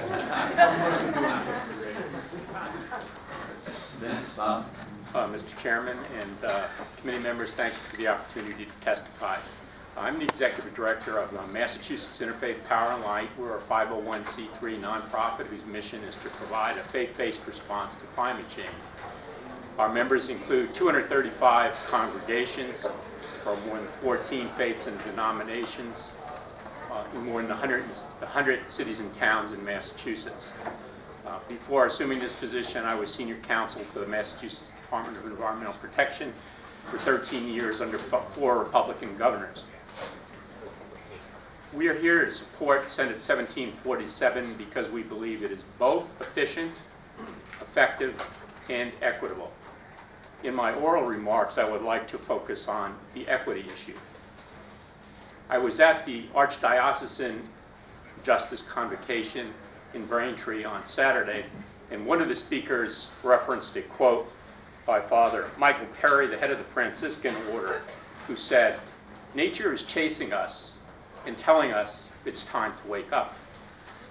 Climate change is progressing between 100 and 1,000 times more rapidly in the past, according to the Union of Concerned Scientists. So nature is indeed chasing us, and nature is going very, very fast.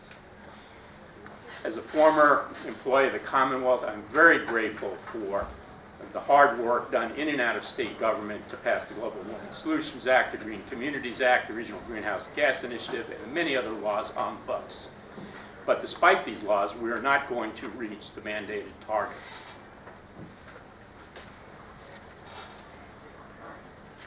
On Thursday, a statement drafted by black bishops and signed by 10,000 African American clergy will be issued saying that those leaders consider climate change a moral issue and one of the most pressing public health issues of the time because of the impacts on asthma for urban dwellers, the elderly, and the young.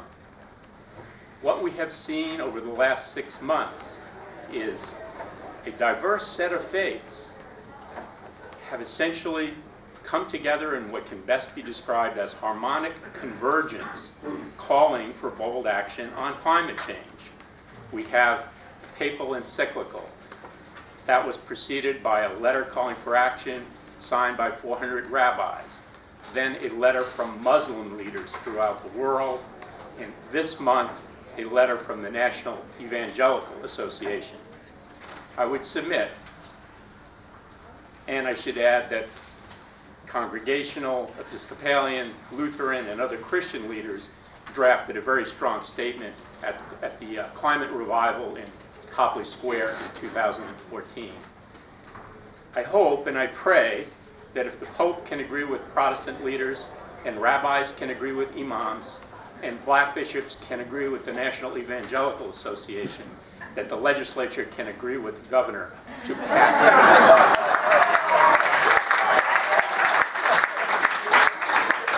Definitely gonna let that one go. But why carbon pricing? Let's get him roll on that one.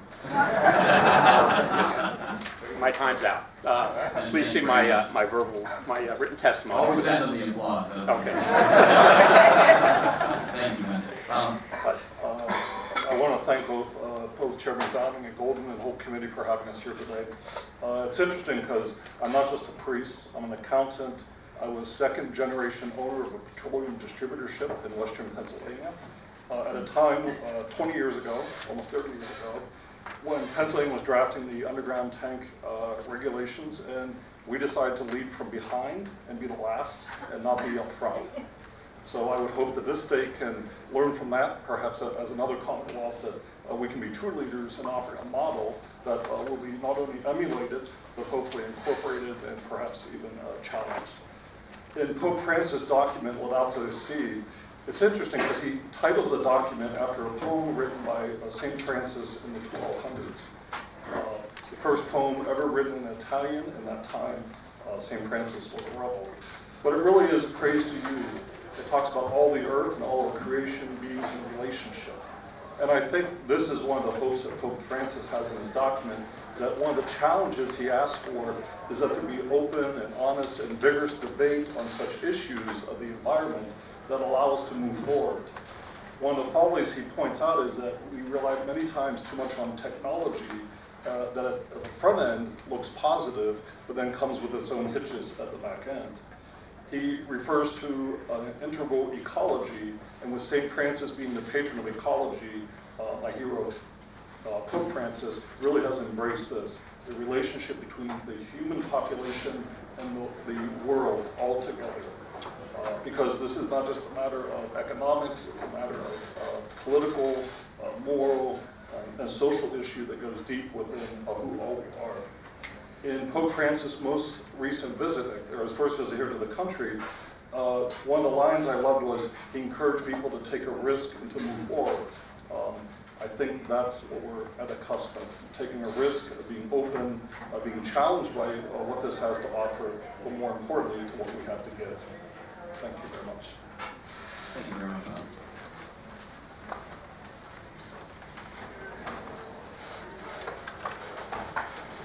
Reverend Neal.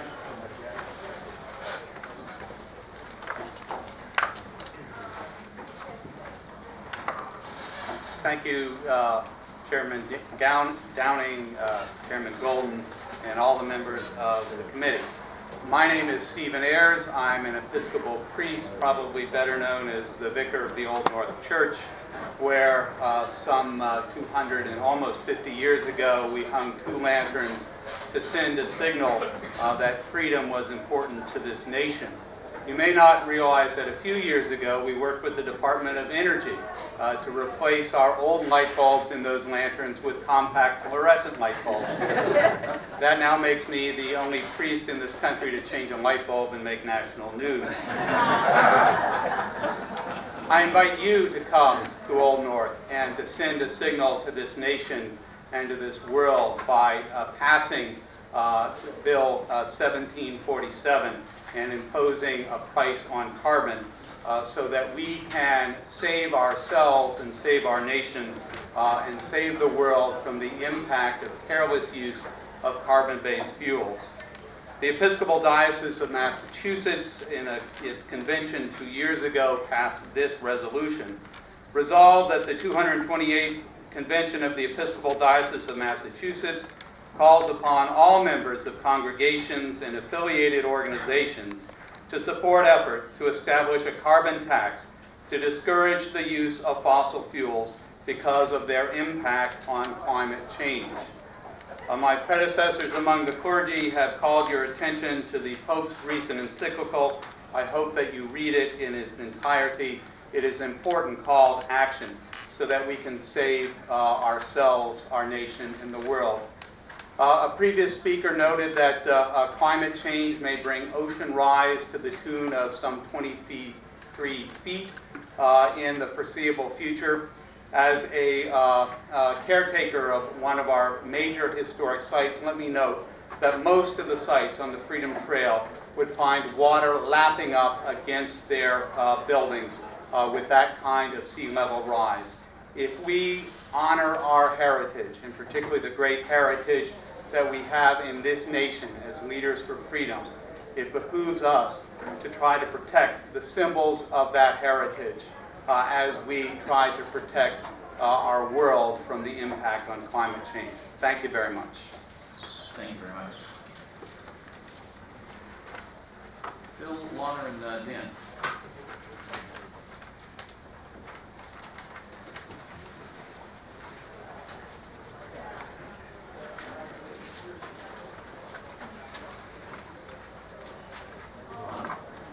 Thank you. Lana Tomorrow, I'm here today representing the League of Women Voters, and we thank you very much for this opportunity to present our point of view.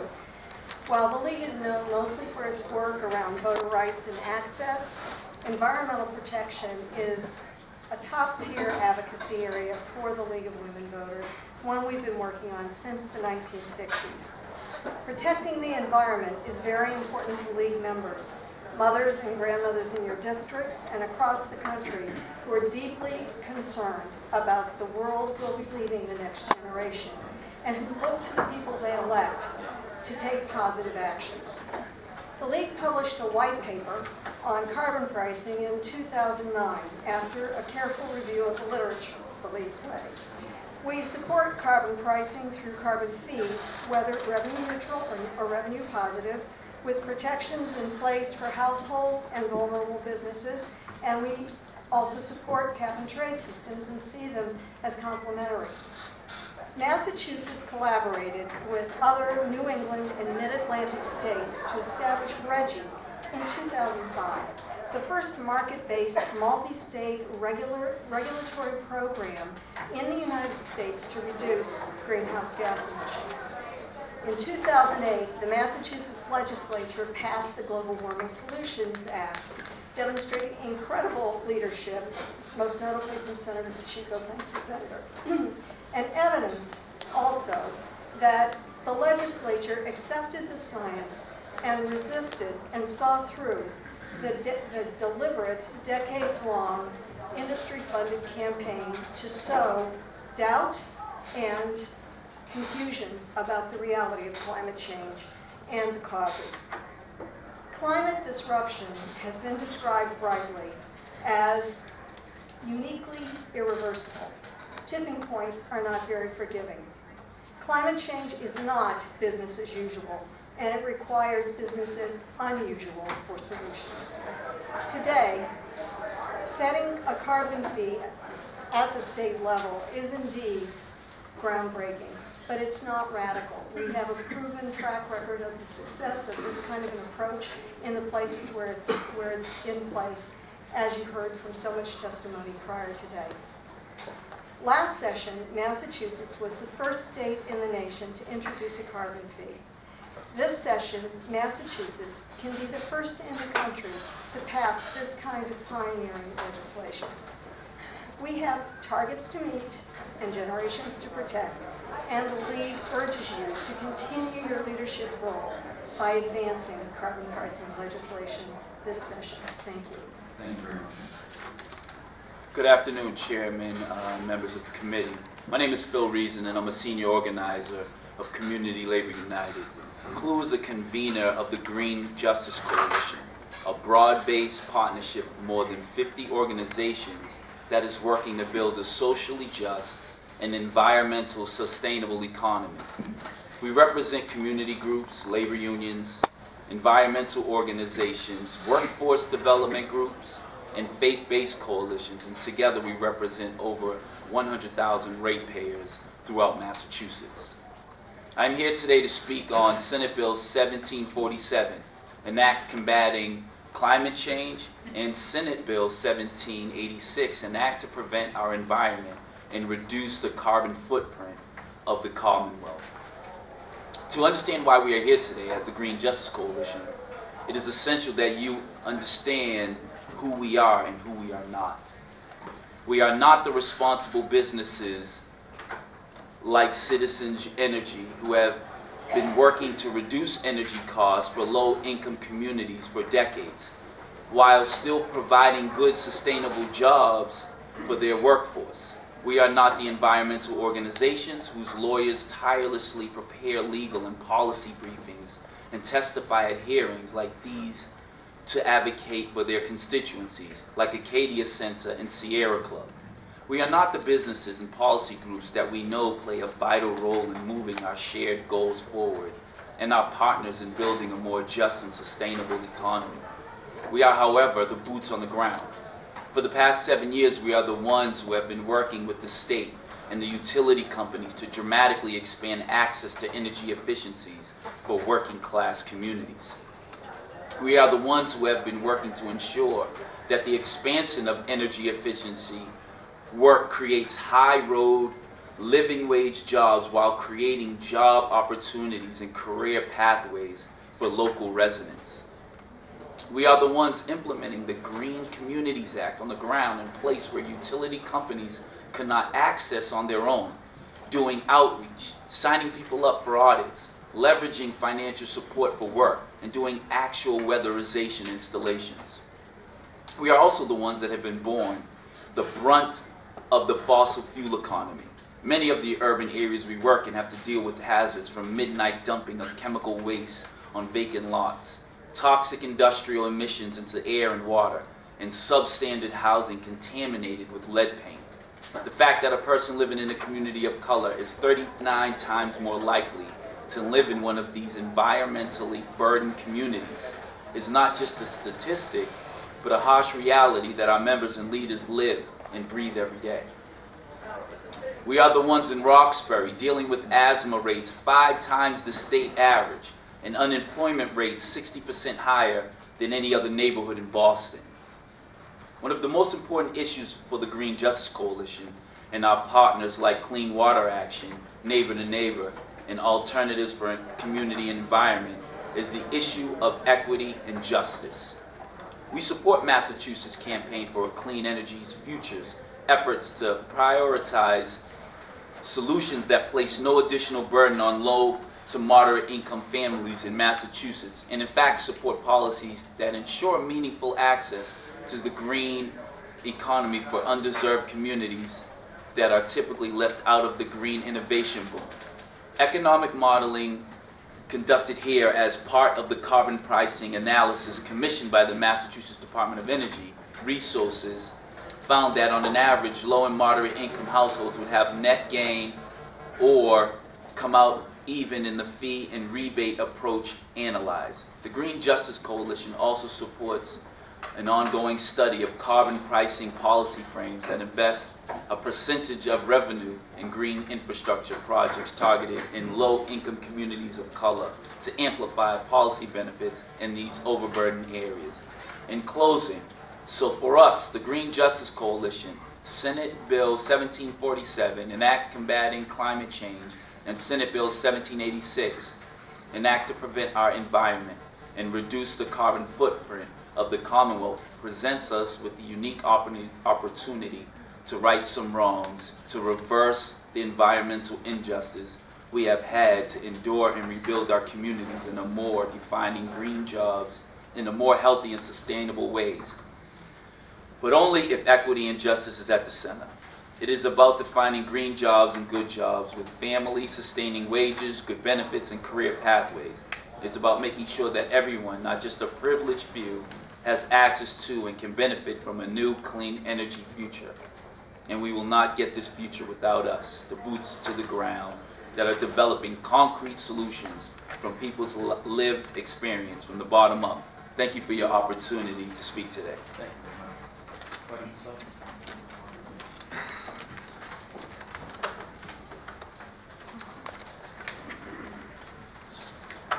Thanks, everybody.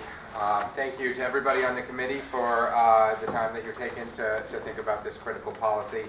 Thank you especially to everybody who's turned out here for this hearing. My name is Daniel Gotti, and I'm the Executive Director of Massachusetts League of Environmental Voters. I'm also a consultant to the Massachusetts Campaign for a Clean Energy Future. MLEV is a statewide nonpartisan organization dedicated to making environmental protection a top priority for Massachusetts elected officials, candidates, and voters in order to better protect our environment and our health.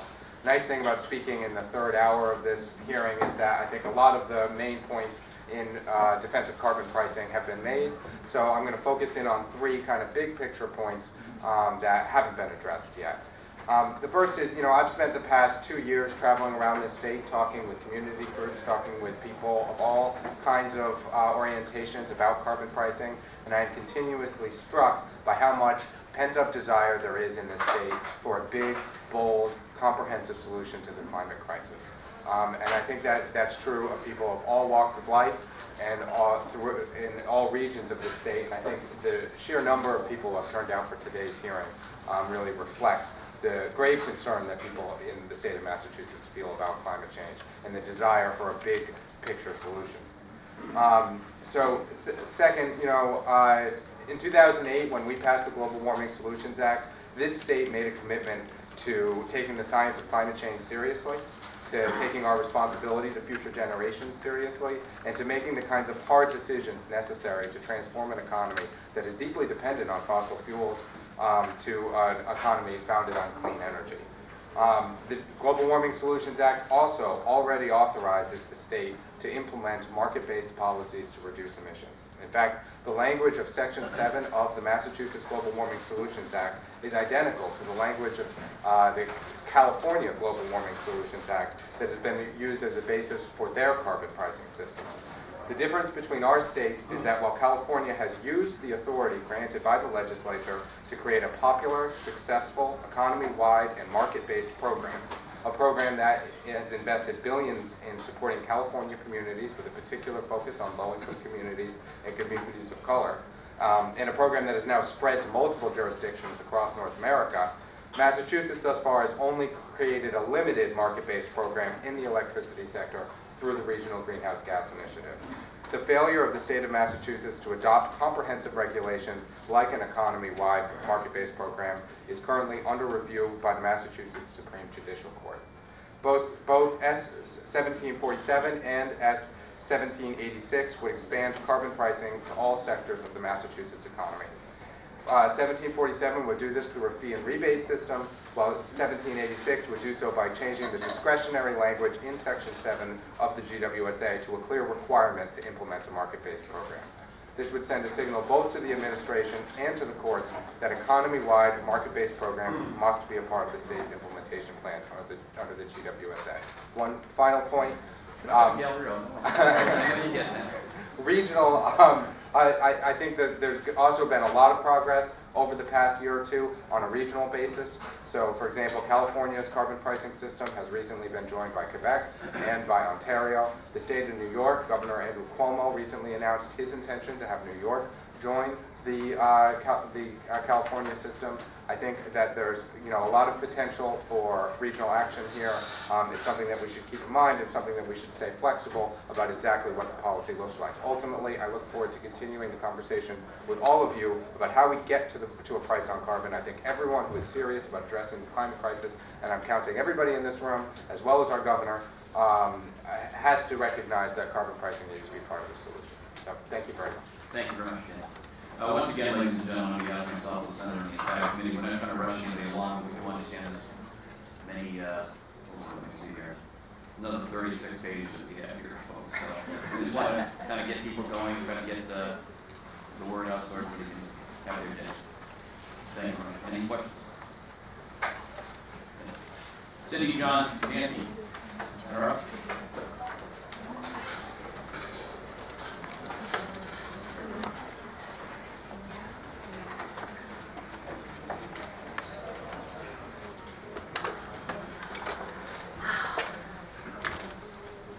Welcome. Thank you so much for this opportunity to testify before you. My name is Cindy Lupi, and I am the New England Director for Clean Water Action. I'm also the coordinator and facilitator of the Massachusetts Campaign for a Clean Energy Future, which many of the groups that you have heard from and will hear from today have united around to support carbon pricing as the next step in climate leadership for Massachusetts. Many of the points that I was going to make have frankly already been made. So in the interest of time, I just want to introduce the coalition list so you can see how strong and broad the support for this leadership is. And just let you know that groups from the Berkshires to the Cape and from the North Shore through Worcester are all coming together with open minds to press the state in this direction as part of a suite of policies that allow us to meet our Global Warming Solutions Act commitments. So with that, I'll say again, thank you so much for holding this hearing and for listening to the great public interest that is exhibited here today. Thank you. The cool or cable lab is thank you. Good afternoon. My name is Nancy Goodman. I'm the Vice President for Policy at the Environmental League of Massachusetts. You've heard from a lot of people today. They've covered a lot of points already, so I'd just like to make a few additional key points. First, I just want to say that I'm just proud to live in Massachusetts. When I talk to colleagues around the country, I'm always thankful that I live in a state that kind of acknowledges the issues and takes action. Second, I just wanted to mention that the Environmental League coordinates a coalition of organizations called the Global Warming Solutions Project, and our purpose is to ensure a robust implementation of the Global Warming Solutions Act. Last year, we issued a scorecard that showed how we were doing in terms of meeting our 2020 climate change target. And we are about to issue our second scorecard next month, but I just wanted to give you a little bit of a preview of the scorecard that will be coming out in November. While the state has put a lot in place, as you've heard, we're still not on track to meet our 2020 goal of a reduction of 25%. We're in the 18 to 20% range. And it's important not only because we are mandated by state law to meet the target, and also we want to make sure that we're on track to meet our 2050 target, but other states are looking at Massachusetts to see if we can actually succeed. If we fail in meeting our 2020 target, it really sends a terrible signal to the rest of the country and other states about our capacity to actually reduce greenhouse gas emissions. So it's very important that we accelerate the work that we've already been doing, and carbon pricing can really help us achieve that goal. I think it's also worth noting that what's in the ISO New England queue for energy generation in Massachusetts is largely fossil fuel based. There's a total of close to 3,900 megawatts in the queue in Massachusetts, and of that, 3,300 megawatts will be fossil fuel generated. So again, this will make it very difficult for us to meet our 2050 target of 80% GHG reductions. And so carbon pricing, again, will make a big impact in terms of us being able to meet that goal. Finally, the state is working on its next iteration of the Clean Energy and Climate Plan. We will be urging them to include carbon pricing as one of the policies that we need in order to meet our 2020 target. And then I'd also just like to say that Environmental League also supports Senator Brown's workers' bill, which is before you, which would set an interim 2030 GHG reduction target. I know that Senator Pacheco also has a bill that was in the Environment Committee that would set a 2030 and a 2040 interim target, so we support that as well. Thank you. Thank you. John. Thank you very much. My name is John Rogers, and I'm a senior energy analyst with the Union of Concerned Scientists. We work on global issues, including climate change, but we're headquartered right here in Massachusetts, and we very much appreciate the chance on behalf of our thousands of Massachusetts members and supporters to testify very much in support of carbon pricing.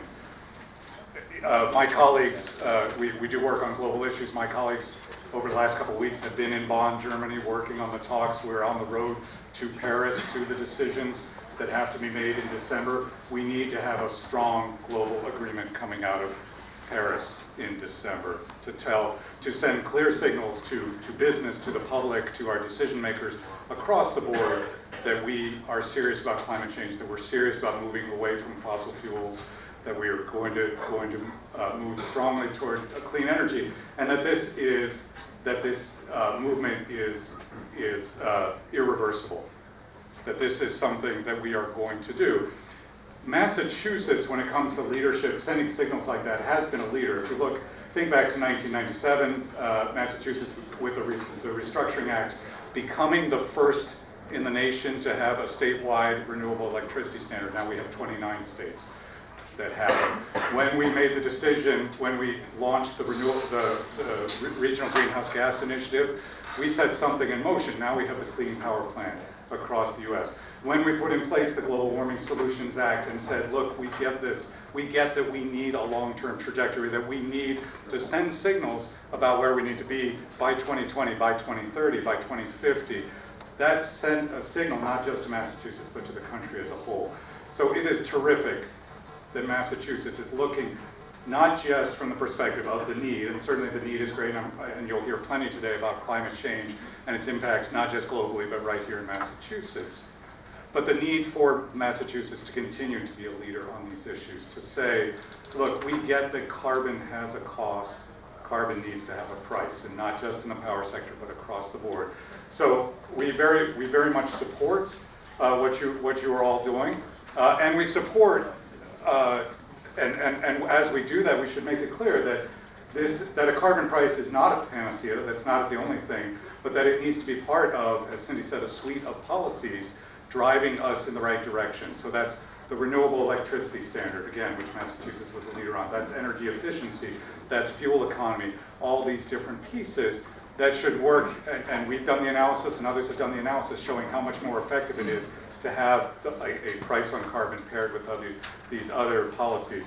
So we recommend that be very clear in the carbon pricing policy that supports these, we support these complementary policies. So I'll say thank you again for your leadership on this issue, for bringing this to the hearing.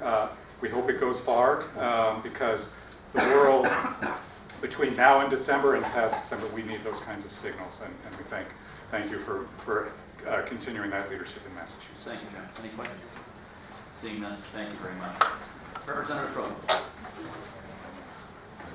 Thank you so much. Chair Golden, Thank you very much. Chair Downing, committee members, thank you for taking me out of turn. I had difficulty being so many places at 1 o'clock that it's taken me this long to get to you. And I will be extremely brief. I just wanted to speak on a couple of matters. One of them, the expanded bottle bill. This is something from which I hear from more constituents more of the time than almost any other matter that has been before this legislature. Living in a crowded urban area of almost 80,000 people in 4 square miles, we live with litter. It sullies our beautiful Mystic River, and people believe that a more robust bottle bill would help that situation. And since this is the system that we have, I think we need to make it strong enough to do the job. The other matter that I would like to address today, again very briefly, is the carbon tax. In order for us to keep on track with our global warming solutions, goals, and Green Communities Act, I think we need some stronger methodologies than we have with RGGI and with our existing set of incentives for clean energy.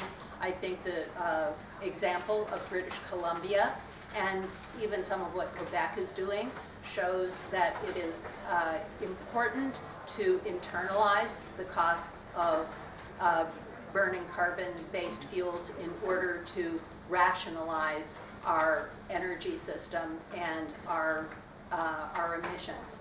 So I will leave you with that unless you have any other questions. Any questions for Brad? Thank you for your kind attention. Bob, Kathy, Carol.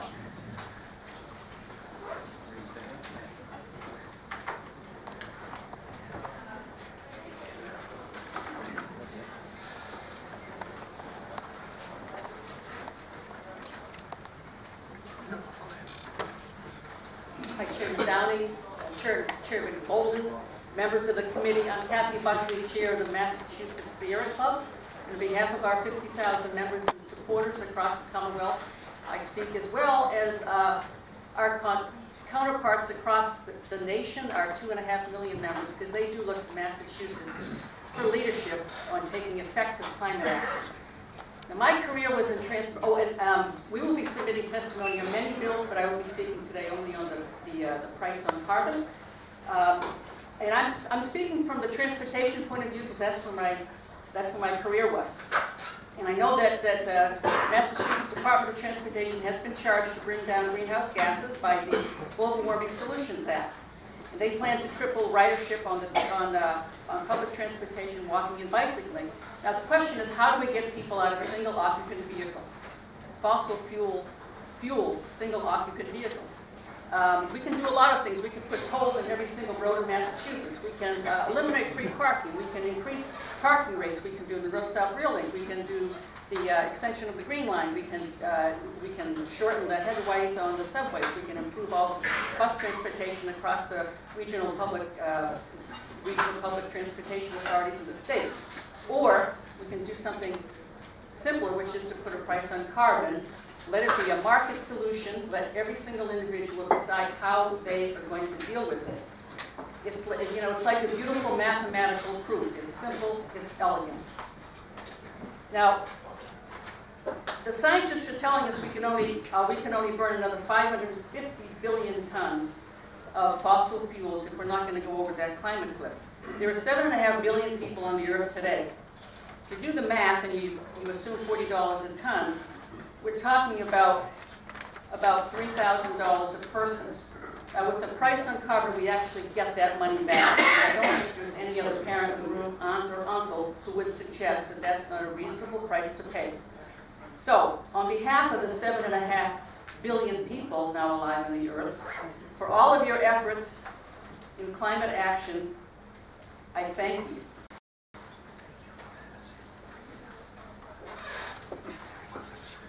Thank you. Please forgive my bronchitis voice here. I'll do the best I can. My name is Bob Tumpusky, and I'm here from 350 Massachusetts, and wanted to speak to you briefly today about the grassroots politics of carbon pricing. And I think it's important for you to realize that there is a true grassroots movement already developing out there in this. We've been holding forums across the state. We have met with many legislators, some of whom are in this room. And we are continuing our efforts, and will be continuing, including one that I would like to invite you to. A week from tomorrow in Jamaica Plain at the Unitarian Church on 2nd Street and Elliott Street, we're having a forum.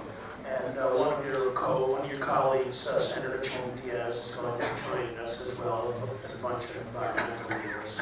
You're all welcome to come at 7 o'clock.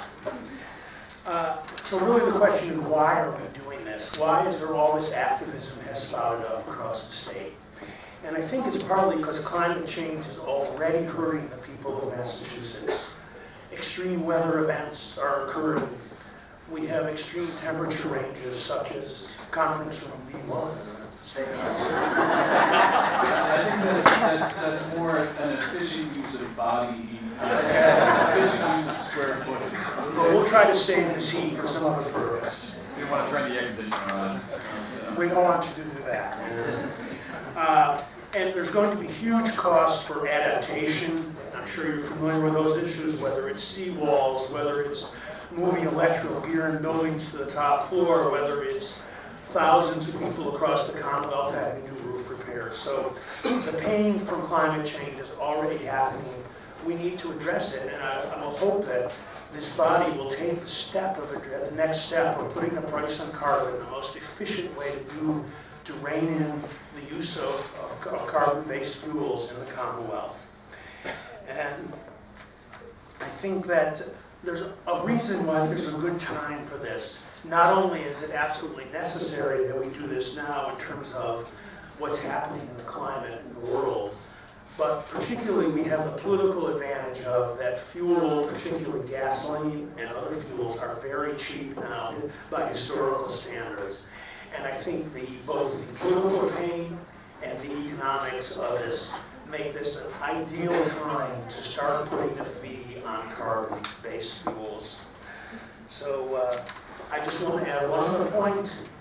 About 100 years ago, Supreme Court Justice Louis Brandeis talked about the states as the laboratories of democracy. This is time for Massachusetts to once again, and you've done it many times recently on many issues, to become a laboratory of democracy, to pass a full-featured carbon pricing legislation that will really put us in the leadership of the state and will be, again, Massachusetts, the Commonwealth of Massachusetts will be a model for the rest of the country. I wish that the federal government was doing this, but the situation in Washington appears hopeless at this point. And the only way we're going to get progress ever there is by having a bunch of states really start to step up and show that this works. So it's really important. That's why we have to do this here. Thank you very much for your time and attention. Great. Thank you very much. Mr. Hayman.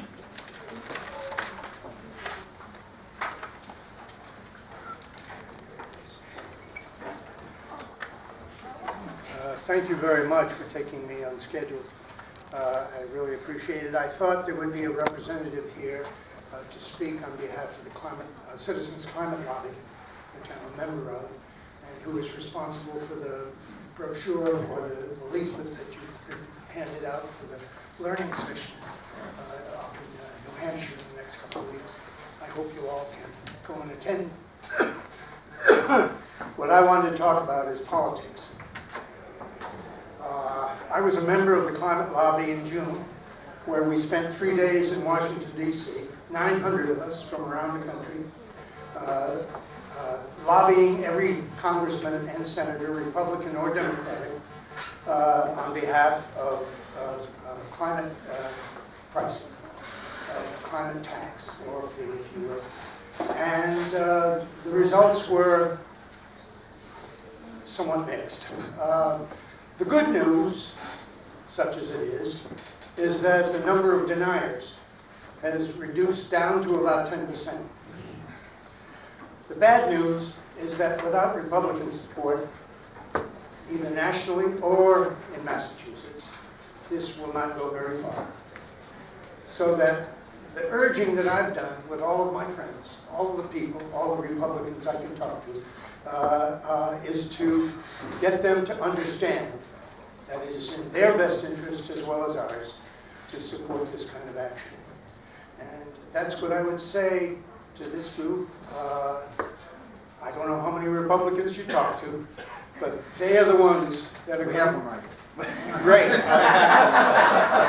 I'll speak to you in great faith.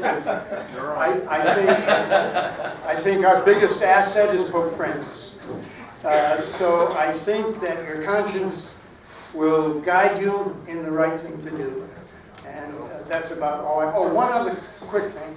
A lot of people have mentioned British Columbia, and their results quite clearly have been affected. But what hasn't been mentioned is that we want Massachusetts to be in a leadership role here, and it's about not to happen if we don't move quickly, because the word is that California, Oregon, and Washington State are forming a regional coalition to work with British Columbia to pass a regional climate tax bill. So they may beat us to it. Thanks very much for your time. Thank you very much for your time. Question? Jessica, Bonnie, and Terry. Once again, folks, thank you again for keeping it to the 3-minute mark. We do appreciate it. I'm sure your friends and colleagues behind you appreciate it. So, my name is Terry Dangle. I'm going to be speaking third, and I'm going to speak specifically to the concerns expressed by 2 senators here that I think I can address as a lawyer and from past experience with getting a bill like this passed with a Democratic Attorney General and a Republican governor. And we're all each going to speak for about 2 minutes to make this quick. I wanted to introduce Jessica Langerman, who is the founder of Climate Exchange, and more than any other person in the state has done an unbelievable job of building a huge grassroots organization that includes lots of business people, lots of professors, lots of regular people, and it's a really growing organization, and she's done an unbelievable job. So this is Jessica Langerman. I promised I didn't pay him to say that. Thank you very much, Terry. I'm very flattered. Thank you, particularly Representative Golden and Senator Downing, for the opportunity to speak with the rest of the committee. So as you have just heard, I am the president of Climate Exchange. We are a single mission organization whose goal is to reduce global warming pollution and strengthen the economy by enacting comprehensive carbon pricing legislation. Most of our members, including myself, are not professional lobbyists or environmentalists, but rather concerned citizens who originally came together around Senator Barrett's bill, which was submitted back in January of 2013. I think there are many people in the room today who were here back in March of 2013 who testified in support of that bill. You may remember that at that time, Senator Barrett's bill had only 11 co-sponsors, and the idea of carbon pricing was considered a fairly arcane idea. I can tell you that support for carbon pricing since that time is exploding around the state. The energy and the enthusiasm is remarkable, and it is particularly remarkable for Senator Barrett's bill, which seems to be acting like a match to timber. It has caught the imagination of the public, and the public is responding. As a result, today we have 44 co-sponsors within only 8 months of the bill's submission. We have conducted 2 seminal econometric studies. We have over 100 businesses and 35 civic, faith, and environmental organizations now publicly endorsing and calling for carbon pricing. We have written countless letters to the editors, op-eds, articles, and 4 Massachusetts newspapers now formally endorse carbon pricing. In addition, 23 political town committees from Watertown to Royalston have formally endorsed carbon pricing and asked legislators to act. This is no longer a fringe idea. This is a movement, and it includes voices from the left as well as the right. For example, prominent conservatives such as Henry Paulson, the Secretary of Treasury under George Bush, George Shultz, the Secretary of State under Reagan, Ray Mankiw, Harvard's economics professor and advisor to Mitt Romney, all advocate for the idea. For this reason, we believe that our Republican governor may be persuaded to pass such legislation because, as Senator Barrett's bill is drafted, it is not a tax. This is not a partisan issue. This is a human issue. It belongs to all of us. And today, it belongs to the people of Massachusetts and to you. Thank you very much. My name's Bonnie Widows, and I'm told just recently I was a very normal, average Boston citizen just going about my daily life, doing my work, when I went back to school in one of our great institutions here in Boston and received a degree in environmental studies and sustainability. During my studies, I was horrified at the prospect of climate change. The breadth and scope of it, the complexity of it, staggered my imagination, and I quickly decided that I had to get involved in every possible environmental organization I could possibly belong to and try to make a difference in this scene. The one thing I would say that hasn't been talked about so far in this hearing, and to my knowledge anyway, is that when British Columbia adopted its carbon tax, there was, after a couple of years, a study was done which compared people's behavior if you just encountered a price of gasoline that went up a certain amount, let's say 26 cents a gallon, a liter there. And in Massachusetts, and if you put the same effective carbon tax on the fuel, people in that situation use 7 times less fuel, actually more than 7 times less fuel, than they did under this just price rise scenario. So clearly something's going on in people's heads when you say we are going to put a fee on carbon. I like to think that people like myself who turn the thermostat down to 60 degrees all winter long and have everyone complaining can look to the fact that no longer are all the stores on Newbury Street having their doors open in the middle of winter so people will come in, and that this creates an atmosphere where we're all in the same boat and we all are doing something to try to avert this disaster. At my age, I think a little bit about my legacy. I lived in Boston all my adult life, and I have loved the beauty of this place, and of my state, and of my country, and of the world. I've had the privilege to enjoy a wonderful environment, and I worry about my grandchildren. It breaks my heart to think that our children, our grandchildren, may not have the same beautiful world to enjoy in their lives that we have had in ours. And I just want the chance to change this as much as possible here in our little corner of the world and get the ball rolling. So thank you very much. So in this field, I'm known as Mr. Bonnie Widows. I'm Bonnie's husband. And by the way, the name of the grandchildren that she would thought of, I'm not going to be able to get through it. Just if you're ever in a situation in a meeting and somebody wonders why this is a good bill, if the attention is turned to, and particularly as you get white hair, and by the way, listen to your pastor more. No, listen to your pastor. No. Listen, nobody can do white hair here better than I can. Maybe somebody else. Oh, yes, that's true, too. Sorry. But anyway, let me just get through this. If you mention to them, seriously, if you mention to them, who would you like to leave this planet to? And you get the names, they give you the names, then they'll all get what this is really about for those of us who are a bit older. We're not going to be here for it, but boy, we care about what it's going to be for them, just to let you know. So to deal with this great senator who everybody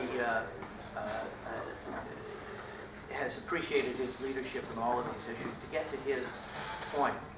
I was a Special Assistant Attorney General in charge of the asbestos property damage litigation during the 1990s.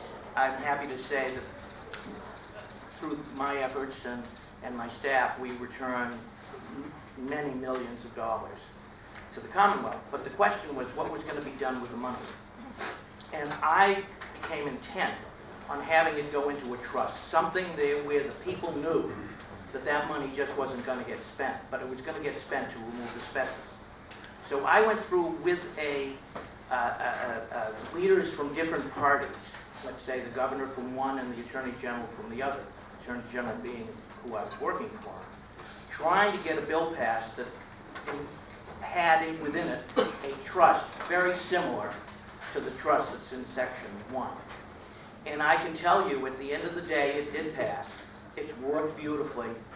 And I believe that because of all of the support, general support for this, but also one factor that I want to mention, that it will be well received eventually, and we at least have to give that a try. And that point is that This bill does something different than any other regulation that I've ever known of does. It's not regulation. It gives everybody the choice. And I don't care what party you're part of. If you're given a choice as to whether you're going to expend more on carbon or less, then you know you have the choice. You weren't told what to do. And so I believe this will be very well received when it's understood generally. It's a matter of choice. So I just want to say, it's 4 seconds, it's a very, very elegant bill as drafted because of the trust, because of the revenue neutral aspects. And just leave one thing that you may or may not want to tell the person up there in the big chair. British Columbia has been mentioned 100 times. You know what the governor did in British Columbia the first year of Pat? He sent everybody a little check in advance. A little bit of a rebate in advance to let them know that this was there and that the choice of whether they were spenders or savers was theirs. Okay, so thank you very much. Thank this legislature very, very much. We've been going to see people and we're just blown away by the legislature that we have in Massachusetts. It's part of our natural beauty. Thank you very much. Chris, Kevin. Mr. Flynn? Sorry, we don't get any left. Again, thank you folks for keeping your testimony in 3 minutes. We're moving along. Mr. Chairman, members of the committee, my name is Christopher Flynn. I'm president of the Massachusetts Food Association. We are the trade association for the grocery and supermarket industry, including retailers from the large supermarkets down to the corner store operators, food brokers, wholesalers, and manufacturers. We will try to make it brief, and we had a second panel, and in the interest of time, they've agreed just to submit their written testimony, so in order not to repeat. I am here today to testify in support of House 646, an act to improve recycling in the Commonwealth. The legislation is a comprehensive recycling and waste reduction proposal that includes phasing out the existing bottle law and moving these containers with other like containers to municipal recycling programs that are available to 90% of the residents of the Commonwealth. Kevin Deatley from Northbridge Environmental Consultants will explain the details of the bill in a minute. I also want to be reported in strong opposition to the various proposals to expand the state's bottle law, which forces consumers to pay the current 5-cent fee on containers by adding to the existing bottle law to include juice drink, ice, tea water, flavored water, sports drinks, and other beverages sold in Massachusetts. I take you to last November when the voters clearly decided that they were opposed to expanding the state's bottle law. The vote was 73 to 5% no. In fact, more people voted no on question 2 than voted for or against any other question or candidate on the ballot. Over 1.5 million voters rejected this outdated idea. 307 of the 351 municipalities rejected expanding forced deposits, and 192 of these municipalities rejected it by over 75%. I want to make it clear, for us it's not whether we recycle, it's how we recycle. Our members support voluntary and productive environmental initiatives.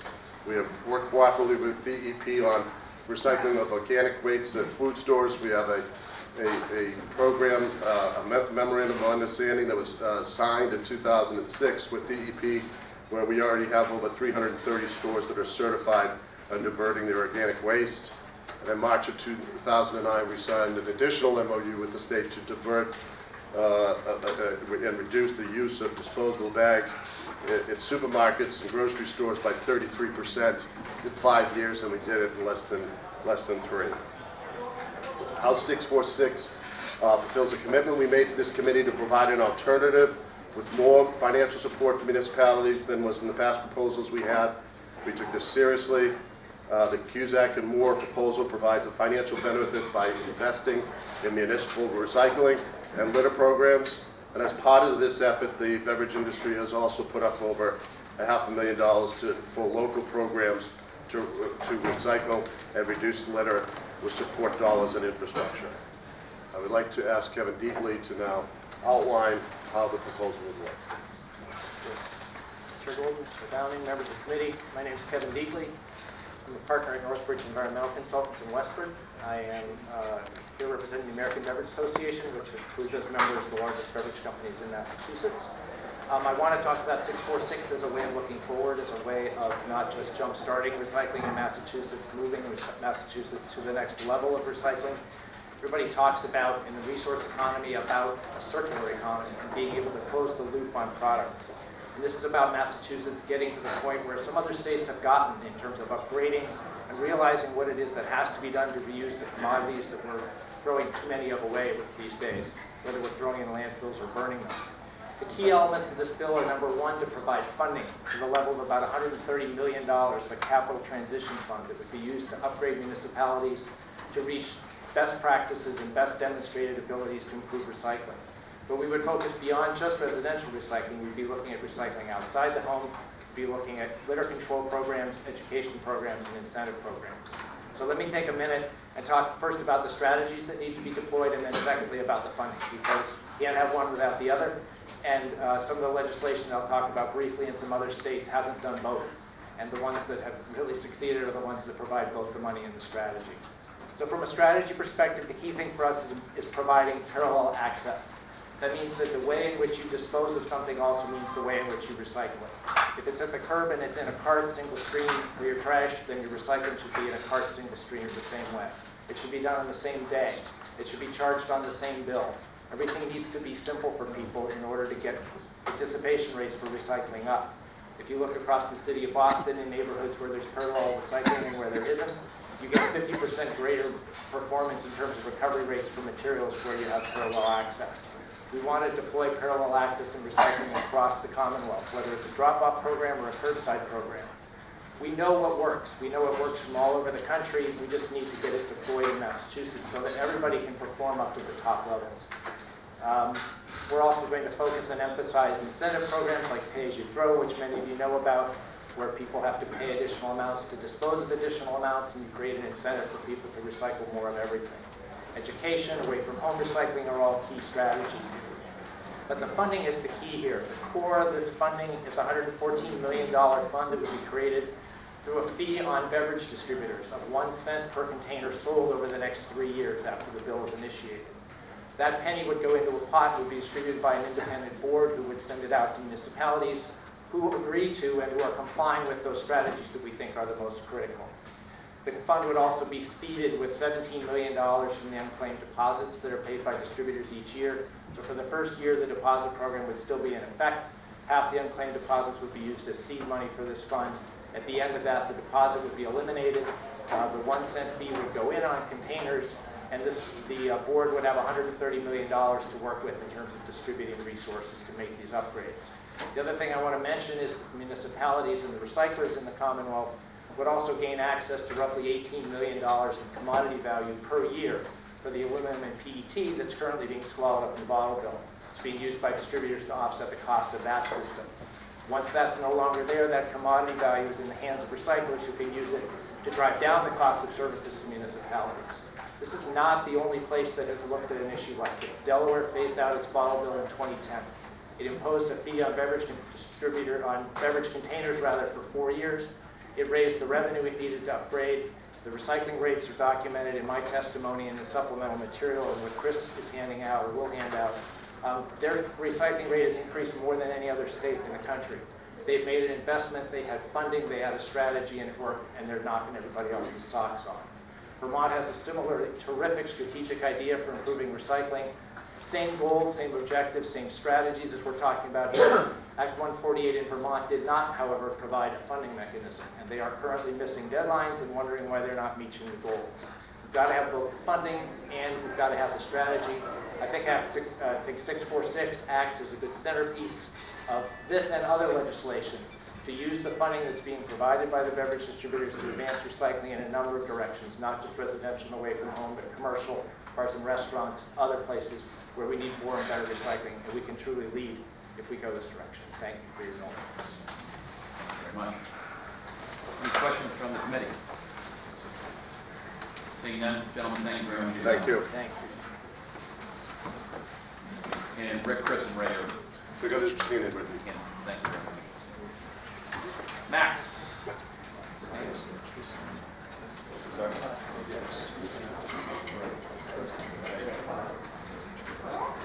Max, Kristen. Yes. Here? All right, come on up, guys. Thank you very much for waiting. I hope you didn't skip any school. Thank you for having us.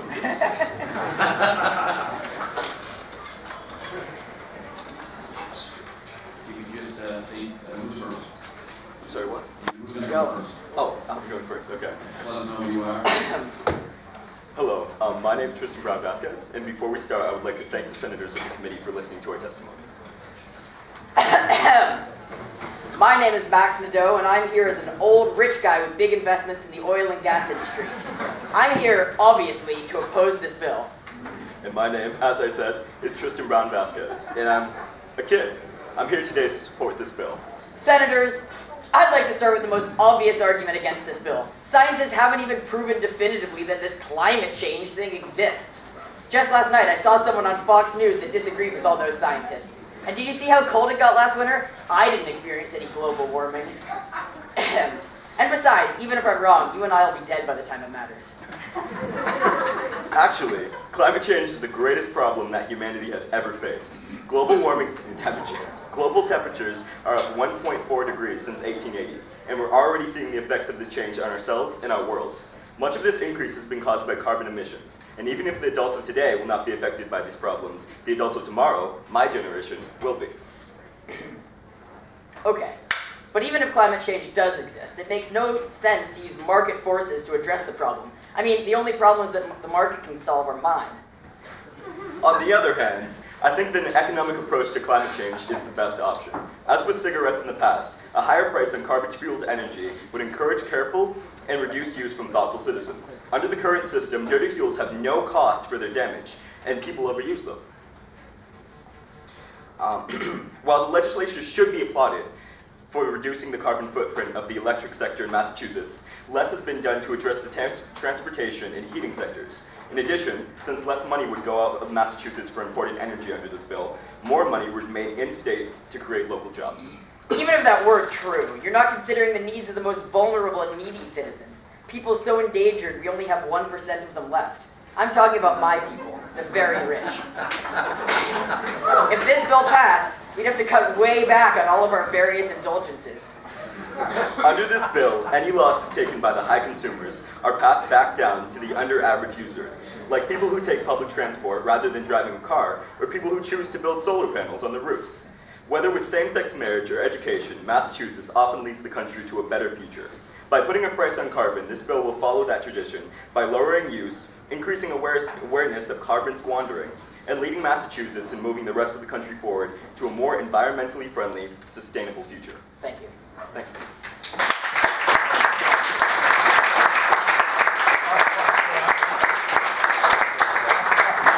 I want to say thank you very much for allowing me to break my own rule. Nicely done, gentlemen. Nicely done. Theater department at Soto High School is well served. Lynn Norton. Well, actually, it's Lynn Nadeau, and I am the grandmother of Max, and I just want to say the time has come, and thank you so much. Thank you very much. Elliot.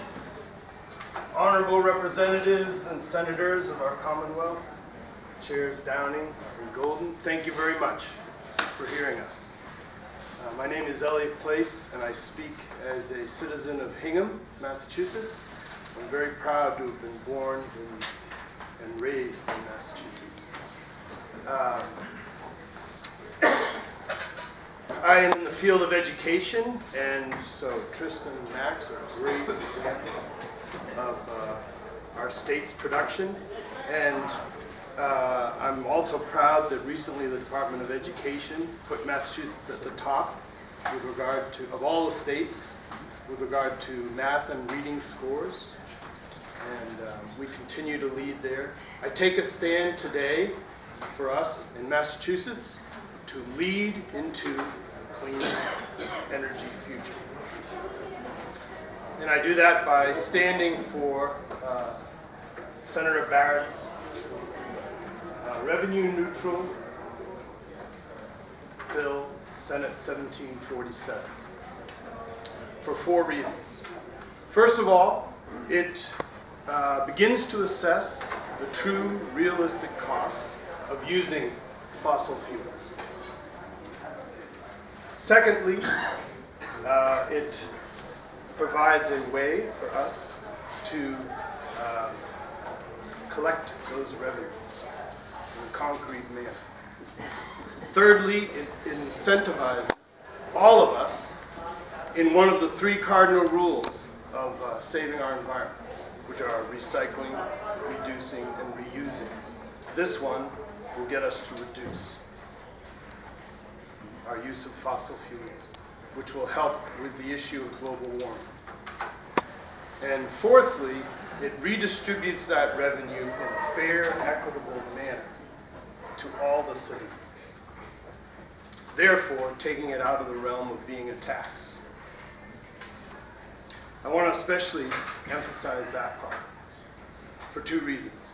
First of all, it will be progressive, and it will help those who do use fossil fuels more moderately. We all do it. We need to all learn to reduce our use of fossil fuels, and this will reward them. Secondly, it makes this bill much more politically feasible. It takes it out of the realm of taxation. That's it. Thank you. Questions, Thank you very much. Thank you again. Mary, any questions?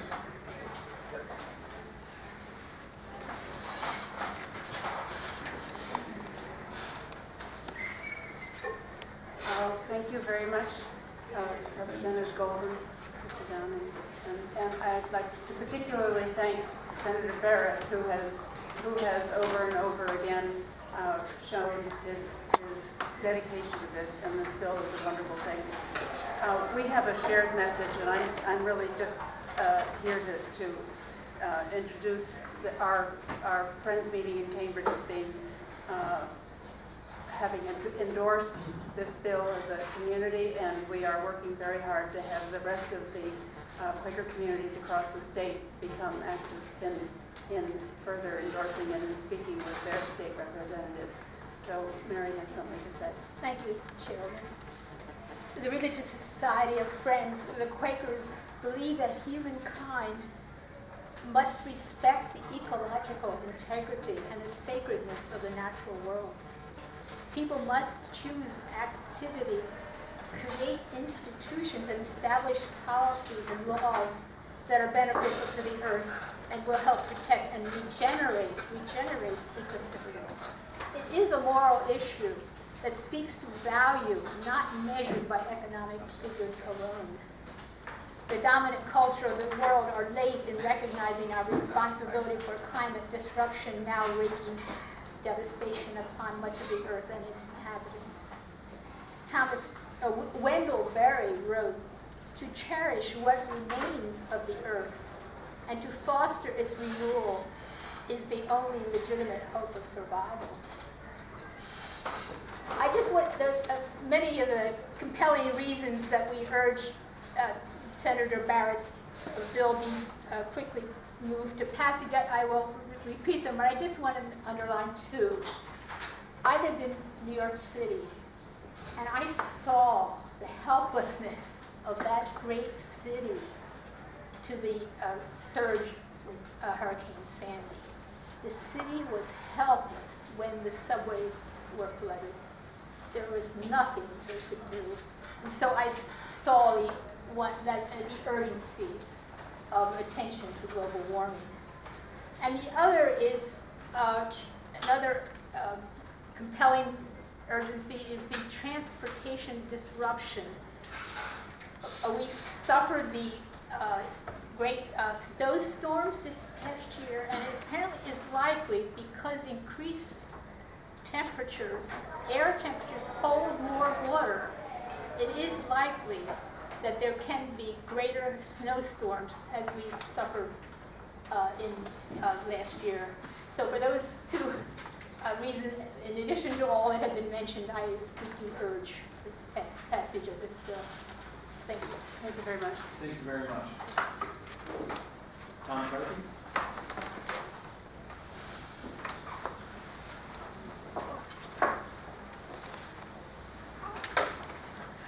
Chairman Downey, members of the committee.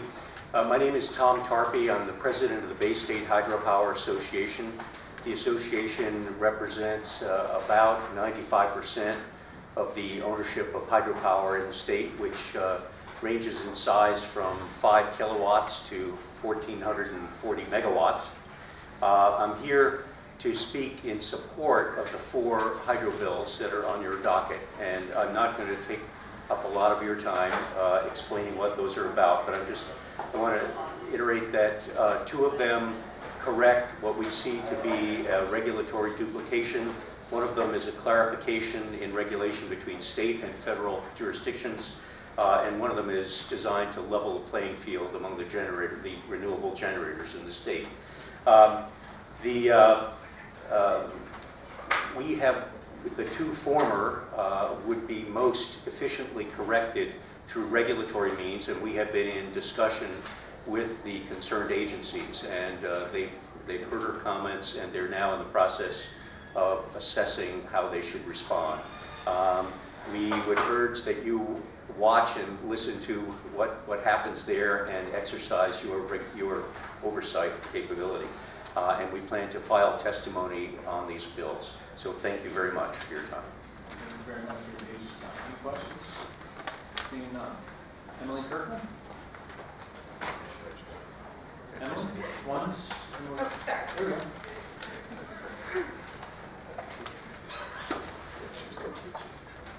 Hi, my name is Emily Kirkland. I work with 350 Massachusetts. As you saw, there are many of us here today in support of carbon pricing, but I actually want to take just a minute to speak really briefly about H2 919, an act relieving the adverse effects of wind turbines. This bill is a complete distraction from the important work in front of us. The adverse effects of climate change on health and property values have been exhaustively documented. I cannot say the same of the adverse effects of wind turbines. In fact, study after study has shown that wind turbines have no negative impact on either health or property values. An exhaustive study conducted recently by the Lawrence National Laboratories and the University of Connecticut that studied more than 100,000 property transactions in Massachusetts found that there was no effect of wind turbines on property values. And other studies have found exactly the same.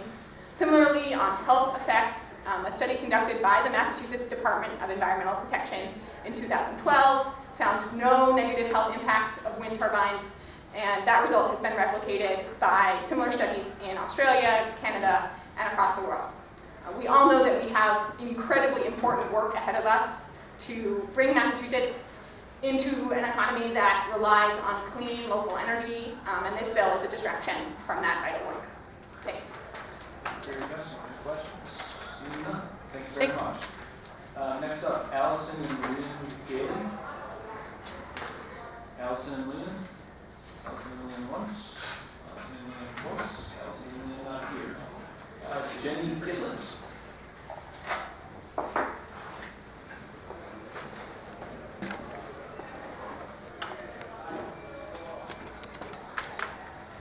Thank you very much. Good afternoon. I'm Jenny Gitlitz, and I'm here on behalf of the Container Recycling Institute. CRI is a nonprofit organization that's the leading authority on the economic and environmental impacts of used beverage containers.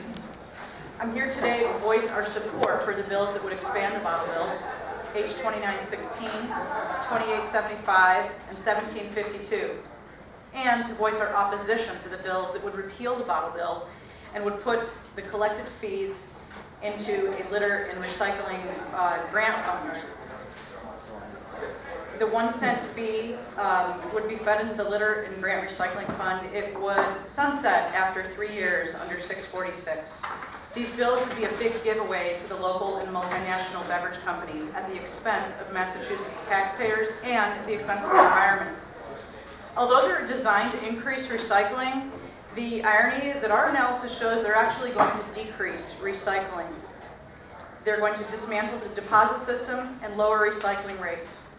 By repealing the bottle bill, these bills would increase landfilling, decrease revenues to the Commonwealth, increase costs to municipalities, and lead to as many as 600 job losses. They would also increase energy use and the generation of greenhouse gases. Let me expand on each of these points. The giveaway to industry.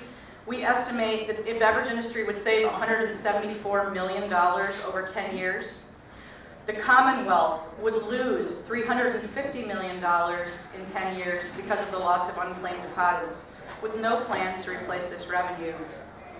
As far as the cities and towns go, they may have some short-term gains from this recycling fund that we've heard about, but after the 3-year sunset, their net costs will be an additional $13 million a year, or $85 million over the course of 10 years. This $85 million in costs are new costs to cities and towns.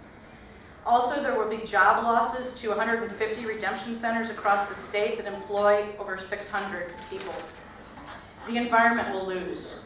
We estimate that repealing the bottle bill will cause the reduction in recycling of 65,000 tons of aluminum, plastic, and glass, because recycling rates will drop from an estimated 80% where they are today, that's the combination of the redemption rate and curbside, to an estimated 40% recycling for aluminum, 25% for plastic, 30% for glass, again leading to 65,000 tons of lost recycling or new trash. Not only does this clog up our landfills and increase litter, but it has broader environmental impacts. When we replace these containers with new ones made from virgin material, we use a lot of energy and we generate greenhouse gases. CRI estimates that the energy squandered in replacing these containers could power 13,000 Massachusetts homes for a year. It would generate enough greenhouse gases to be the equivalent of 14,000 passenger cars taken off the road. Deposits are being implemented across the world. That is the trend, to expand them and implement them, not to repeal them. If we repeal them, Massachusetts stands to go backward rather than be a leader as it has. So we urge you not to dismantle the deposit system, but rather to build on its success. Thank you.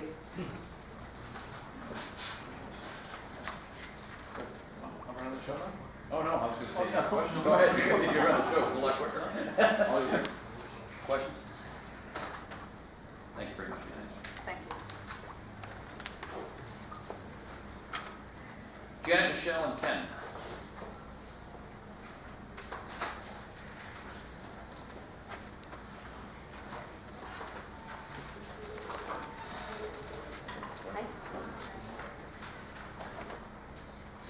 Mr. Chairman, committee members, thank you so much for the staying power. That's what we'll be grateful for right now. My name is Janet Dominance. I'm the Executive Director of MassPERD, and I am here to testify on behalf of the bills that expand the bottle bill and in opposition to the ones that repeal it. And I will be very brief. And I don't know if Michelle will walk in. She was here earlier, so if she does while we're testifying, otherwise I know she has written. But I just wanted to simply make 3 quick points. Point number 1 is the single most central fact that I think we need to keep in mind is of the water bottles that most of you have sitting in front of you, 23% of those are recycled.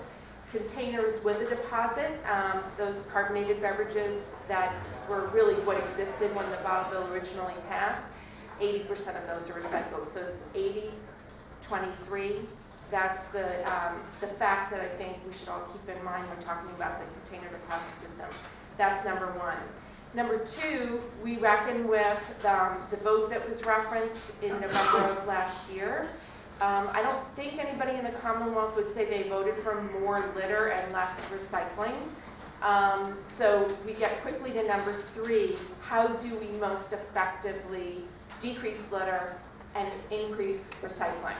And that's why the bill that Senator Cream and Representative Fox filed, as well as Senator Keenan, basically says, let's expand. We'll wait a little while. We'll wait a few years and see if we can get that 23 up to 80 with some other magical way that no one knows about right now. And if we don't, then we get the deposits on everything. So the facts are 80-23. We need to reckon with a ballot question, which was 11 and 12 months ago, where some voices said there's another way. So let's pass this bill, wait for that other way. But if it doesn't happen, it's good insurance. We'll get more recycling and less litter with deposits. And I'll turn it over to Ken. Hi, my name is Ken Pruitt. I'm Executive Director of the Environmental League of Massachusetts. Thanks to the chairs and to the members of the committee for allowing us to speak today. I want to speak in favor of HB 2875 and SB 1752, the Fox Cream bills, to expand the bottle bill conditionally in 6 years, and against HB 2875, and against bills HB 646 and HB 2880, which would repeal the bottle bill. I think, as Janet pointed out, the facts are stubborn things. The bottle bill has been shown to work. Bottle deposit systems simply work. The financial incentive is enough for people to bring back their own containers and even pick up others that are discarded on the ground and in trash. It's a very effective system. 80% of deposit containers are recycled compared to only 23% of non-deposit containers. I think the Fox Cream bills are an intelligent approach to challenge the claims of bottle bill opponents that curbside recycling is increased, other recycling is increased, so the bottle bill is now anachronistic, we no longer need it. If that's the case, then I think this is the bill you want to pass, because it sets a 6-year window. By the end of those 6 years, if in fact non-deposit containers are being recycled at the same rate as deposit containers, the bottle bill is repealed.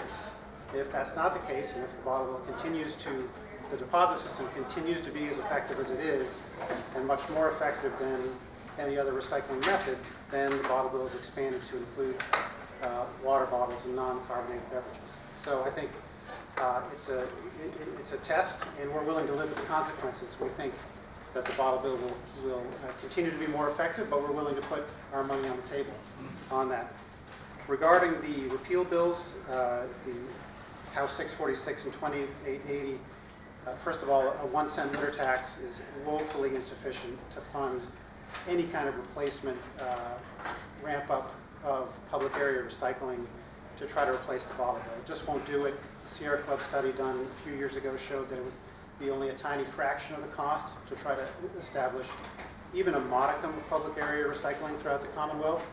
But on top of that, it sunsets after 3 years, and so it creates a large, as Jenny Gitlis was saying from CRI, it creates a large unfunded mandate for all municipalities to then clean up the mess, the litter and the additional waste stream of containers that are not recycled, that go in the trash, that go in parks. And so to repeal the bottle bill through these opposition bills would really impose an unfunded mandate on all the cities and towns in the state, and that's why we're opposed to it. And so I thank you for your time. Hi, everyone.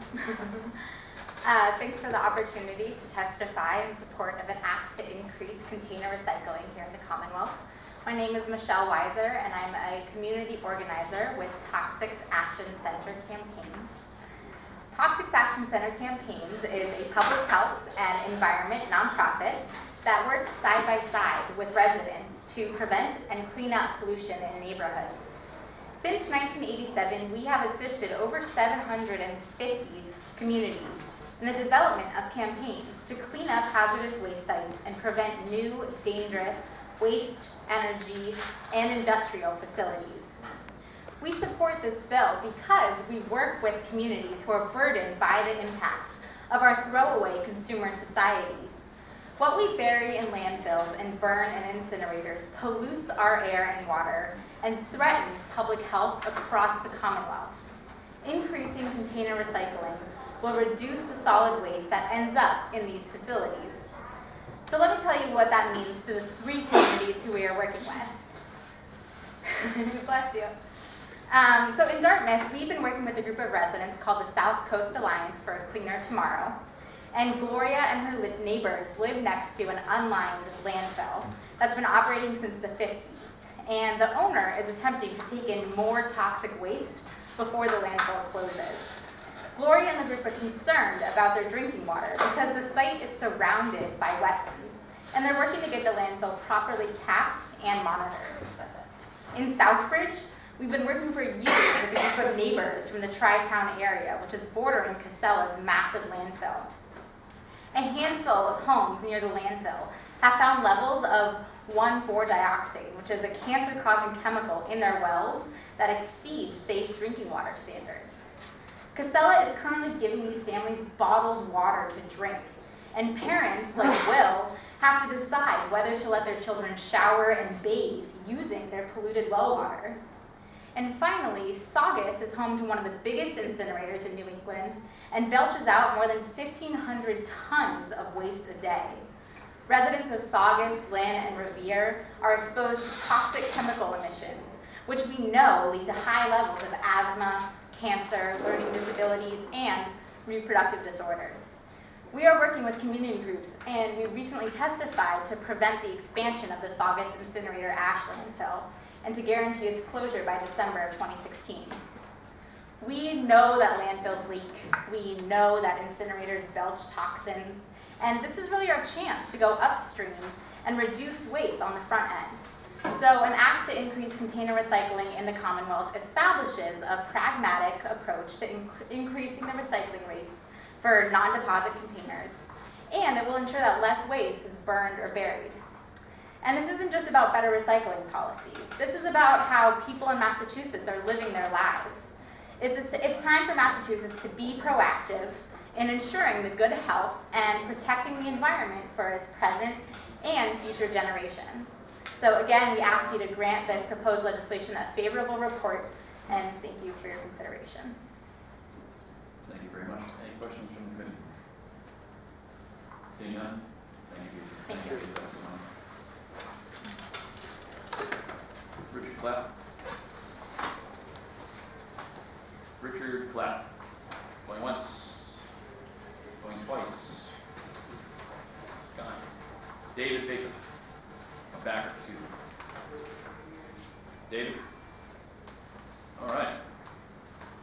Laura Burns. Sharon Moulton. Thank you, Sharon. Whoa, careful, Sharon. But the price is right. Come on down.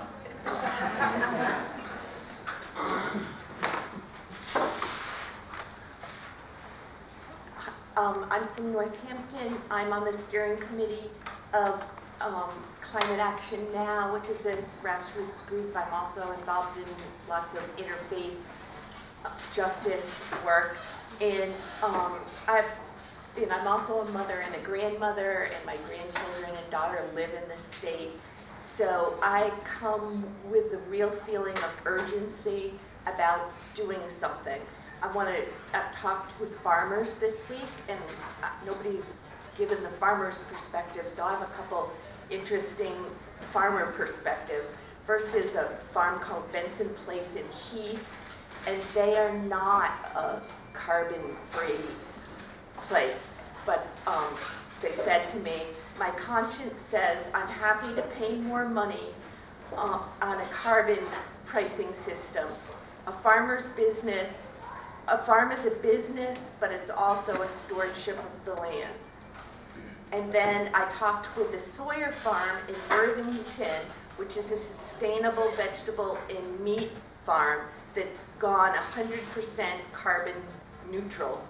And they said that they applaud the idea of carbon pricing because it will help level the playing field that they're on, because they will get rebates without using carbon, and the people, their competitors who use carbon, will have to factor in their higher costs.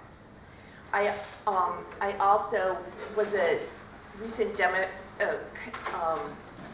at the Democratic Convention, and another Climate Action Now member and I brought a resolution, and there were 5 resolutions, and the one resolution that had no audible dissent at all was our resolution to ask you, and here's the key part, we call upon our state senators and representatives and our governor to make fair carbon pricing the law of the state.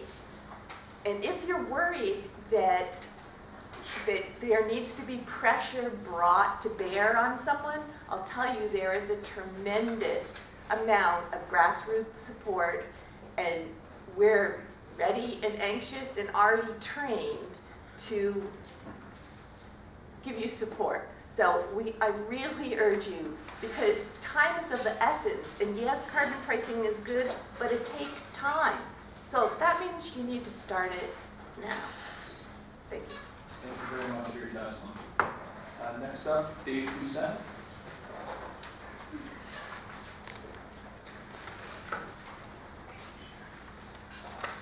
I'd like to thank the members of the committee for the opportunity to speak. I'm going to keep my comments short. I'll leave the full testimony with the person at the end.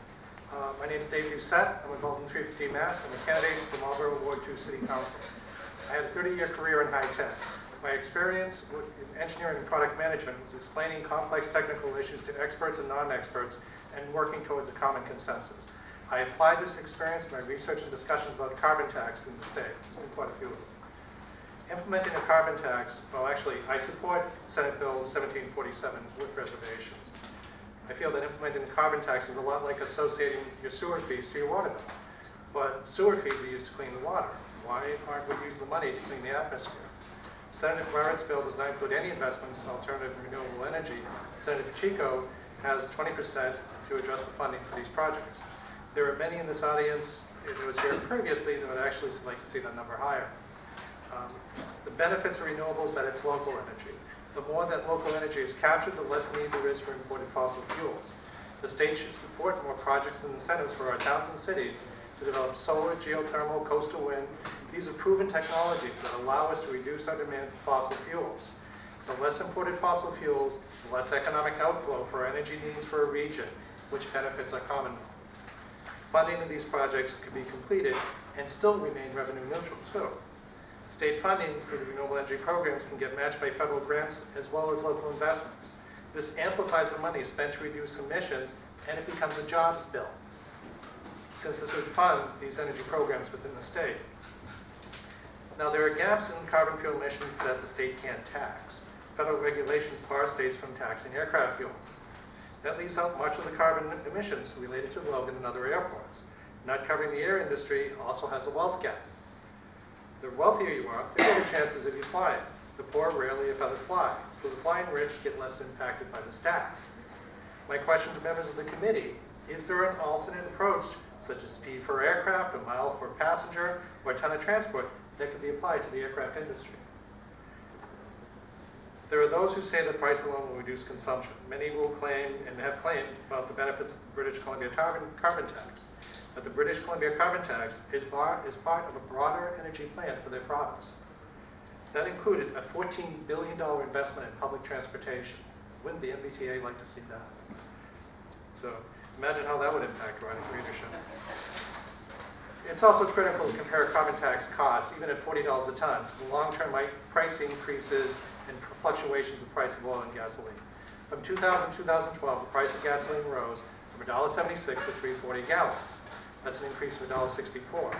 That would require a carbon tax rate of $184 a ton to have a similar impact on that price. During that same time, the price of oil and heating oil rose from $2.40, or equivalent to $236 a ton. And then over the past 18 months, the cost of those fuels have dropped significantly, far below the $40 per ton discussion we had at the peak of what carbon tax would be. To phase out fossil fuels will take investments, not just handouts. We should make investments to reduce emissions in broader parts of our economy, as was commented before. The more we make those investments, the less Massachusetts needs imported energy and the less fossil fuels we burn. Funding renewables should include financial support for big projects like Cape Wind or Deep Wind. Massachusetts is geologically positioned to be the Saudi Arabia of wind power, so why are there radio commercials and debates on the State House for a bill to support tariffs to fund natural gas pipelines? Wouldn't that provide an economic advantage for imported fossil fuel energy? And actually put local renewable energy at a competitive disadvantage. How many billions of cubic feet of imported natural gas would we be saving annually already if Cape Wind was online? Aggressive funding and investments in sun and wind could reduce our demand for natural gas to a point where expansion is questionable. Shouldn't these priorities be reversed? Finally, when there are declines in carbon emissions, then the tax revenue will also decline. This means that citizens should expect the carbon tax burden to decline over time. It's already, emissions are already declining for the state, so this is a downward trend that should continue and accelerate. The more funding to reduce emissions, the faster reductions in emissions, and the faster the decline in tax revenue. Now, there's been many discussions in the State House recently about our state's energy future, and I applaud the dialogue. One of the core questions to consider our reliance on more imported energy versus independently generated local renewable energy. Wouldn't the latter be more beneficial for our economic companies? Where are the incentives? Thank you very much for your time, folks. Appreciate it very much. Thank you very much. I would just say on where are the incentives, that was the 9-hour hearing from 2 weeks ago. It's certainly front and center every year. So thank you for your time. Mr. Decker, Larry Decker. Larry Decker, Steve Siskos is on deck.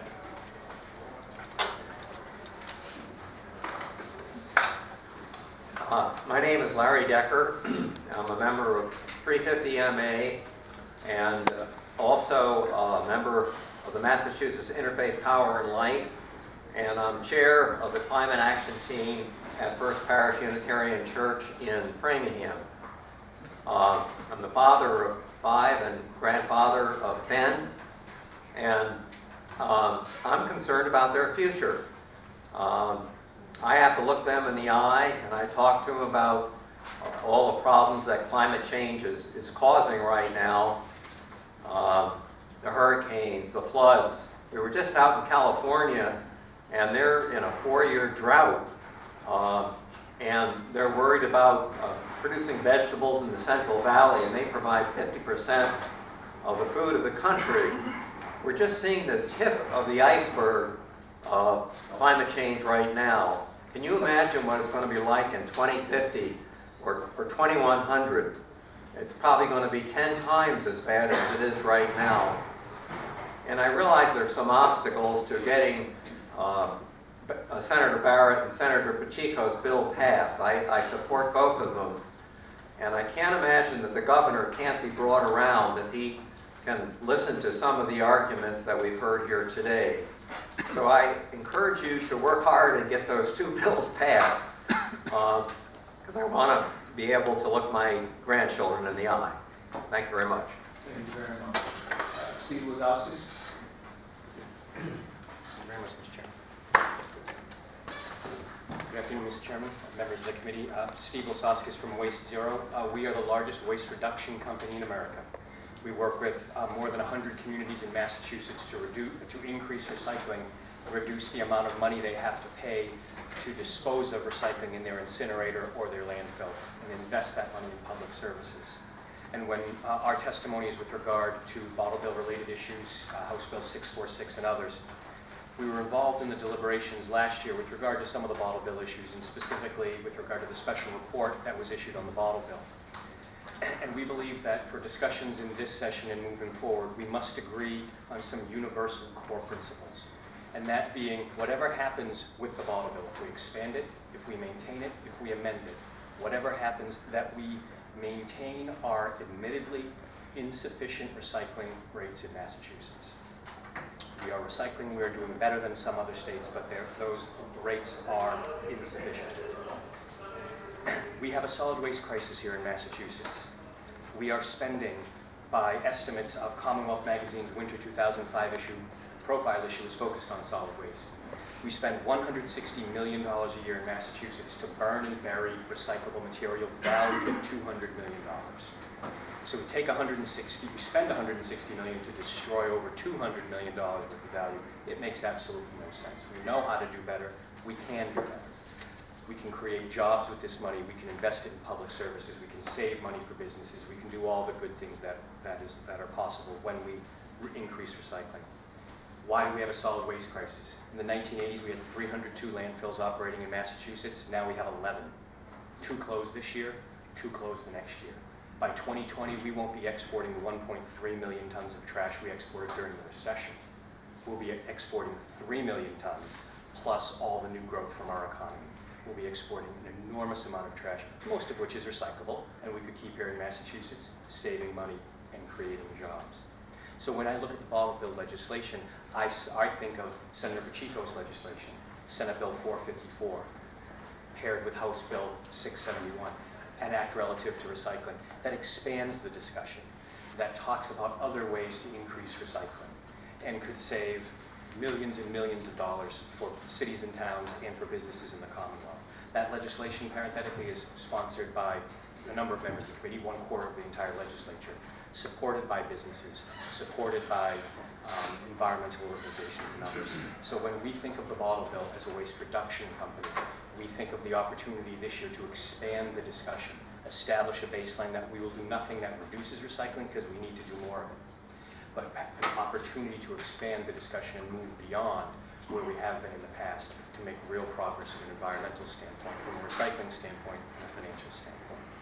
With that, Mr. Chairman, I want to thank you for the opportunity to testify. Thanks very much. Do you have any questions from the committee? Seeing none. Thank you very much. I believe Reverend Steve Ayers has already testified, so I think we can move on from there, which will bring us to the panel. It is Chuck, Tim, Risa, and Jim. Folks want to come on up. With Steve Dodge on deck, to be followed by Claire Galkowski.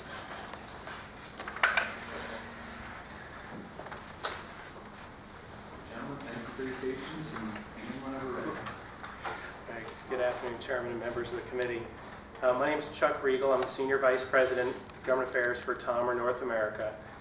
I've got 25 years experience working in the recycling industry, first as a municipal recycling coordinator for the city of Norwalk, Connecticut, now working for TOMRA, working with stakeholders trying to understand and optimize deposit return systems. I'm here on behalf of my company to oppose proposed House Bills 646 and 2880, both titled An Act Improving Recycling in the Commonwealth, and available to answer your questions. Provided testimony, which I'll speak a little bit to today, but I just want to point out the first, if you have it in front of you, there are first couple pictures or charts of the deposit return process and the different components of the value chain that TOMRA and its business partners participate in. The benefit of us having the panel here today, and I'm starting off first because our focus here in Massachusetts is around collection and administration of the data in the program, is that we've got other processing operators as well as end users, so you can get a full sense that there is an economy, an industry that has evolved over the last 30 years to support the deposit system. I want to make sure you have that introduction if you don't know about us already. TOMR creates sensor-based technology for companies to optimize their production. You know us in two ways. We're the visible recycling machines, reverse vending machines you find in the grocery stores for returning your bottles and cans. We also produce a product that's used in curbside MRFs to sort out the single stream systems. So we have experience in both parts of the recycling systems that are used here in Massachusetts. We developed this technology, the reverse vending machines, 40 years ago for retailers, and we work currently in all 10 deposit states, including Canada. In Massachusetts, we employed 43 drivers, office workers, machine technicians, all of whom would be displaced by what the proposed House Bills 646 and 2880 propose. This is our business. This proposal talks about getting rid of the bottle bill. We'd be ceasing to exist here in the state.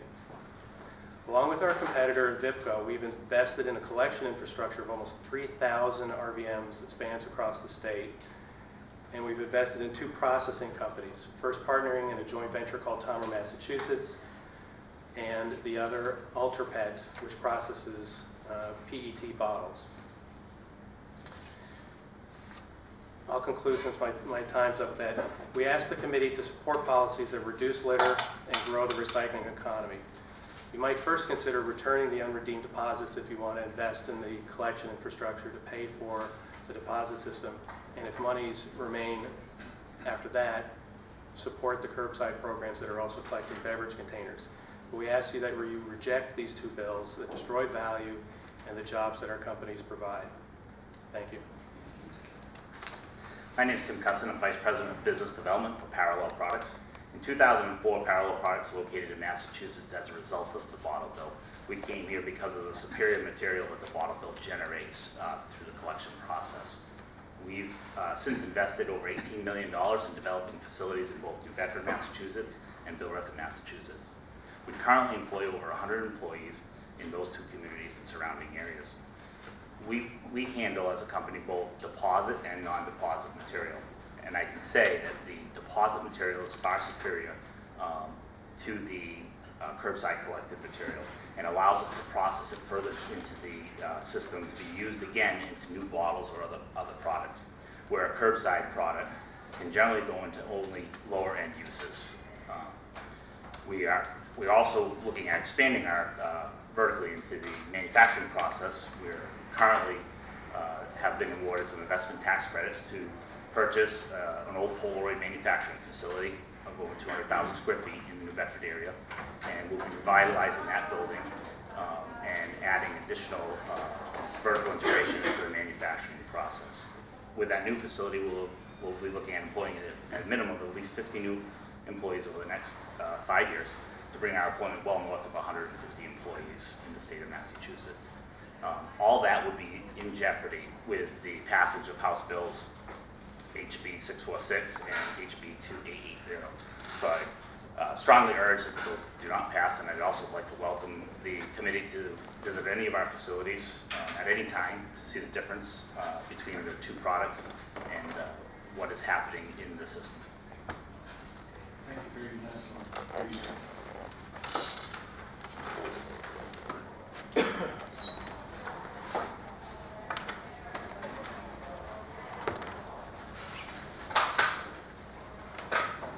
Well, thank you for having me. My name is Jim Bologna. I'm from Our Dog Glass.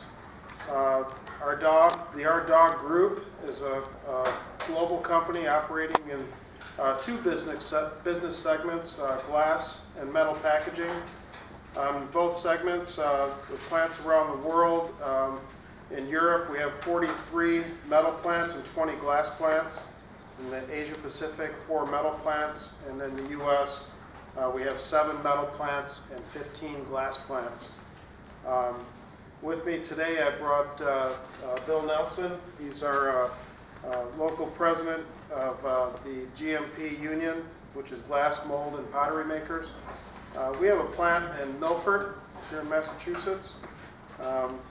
Just want to make mention of that right off. Our Dog Group, Glass North America, manufactures glass packaging for the leading brands of U.S. beer, beverage, spirits, and wine markets in a wide variety of award-winning designs, shapes, and sizes. Some of our customers include AB InBev, Pepsi, Kraft, Diageo, and so on. Worldwide, we have 5,100 employees, and we manufacture, that's in the U.S., and we manufacture about 10 billion bottles and jars annually. So the Milford plant began operations in 1973 on 34 acres. Employs approximately 230 hourly, high-paying union jobs and salary employees. And we have 2 furnaces there. We melt about 570 tons of materials per day. Manufactures approximately 2.4 million glass containers each day, mostly for the beer market. The plant itself has been awarded the Energy Star plant certification consecutively for the past 5 years. So we take energy very seriously there.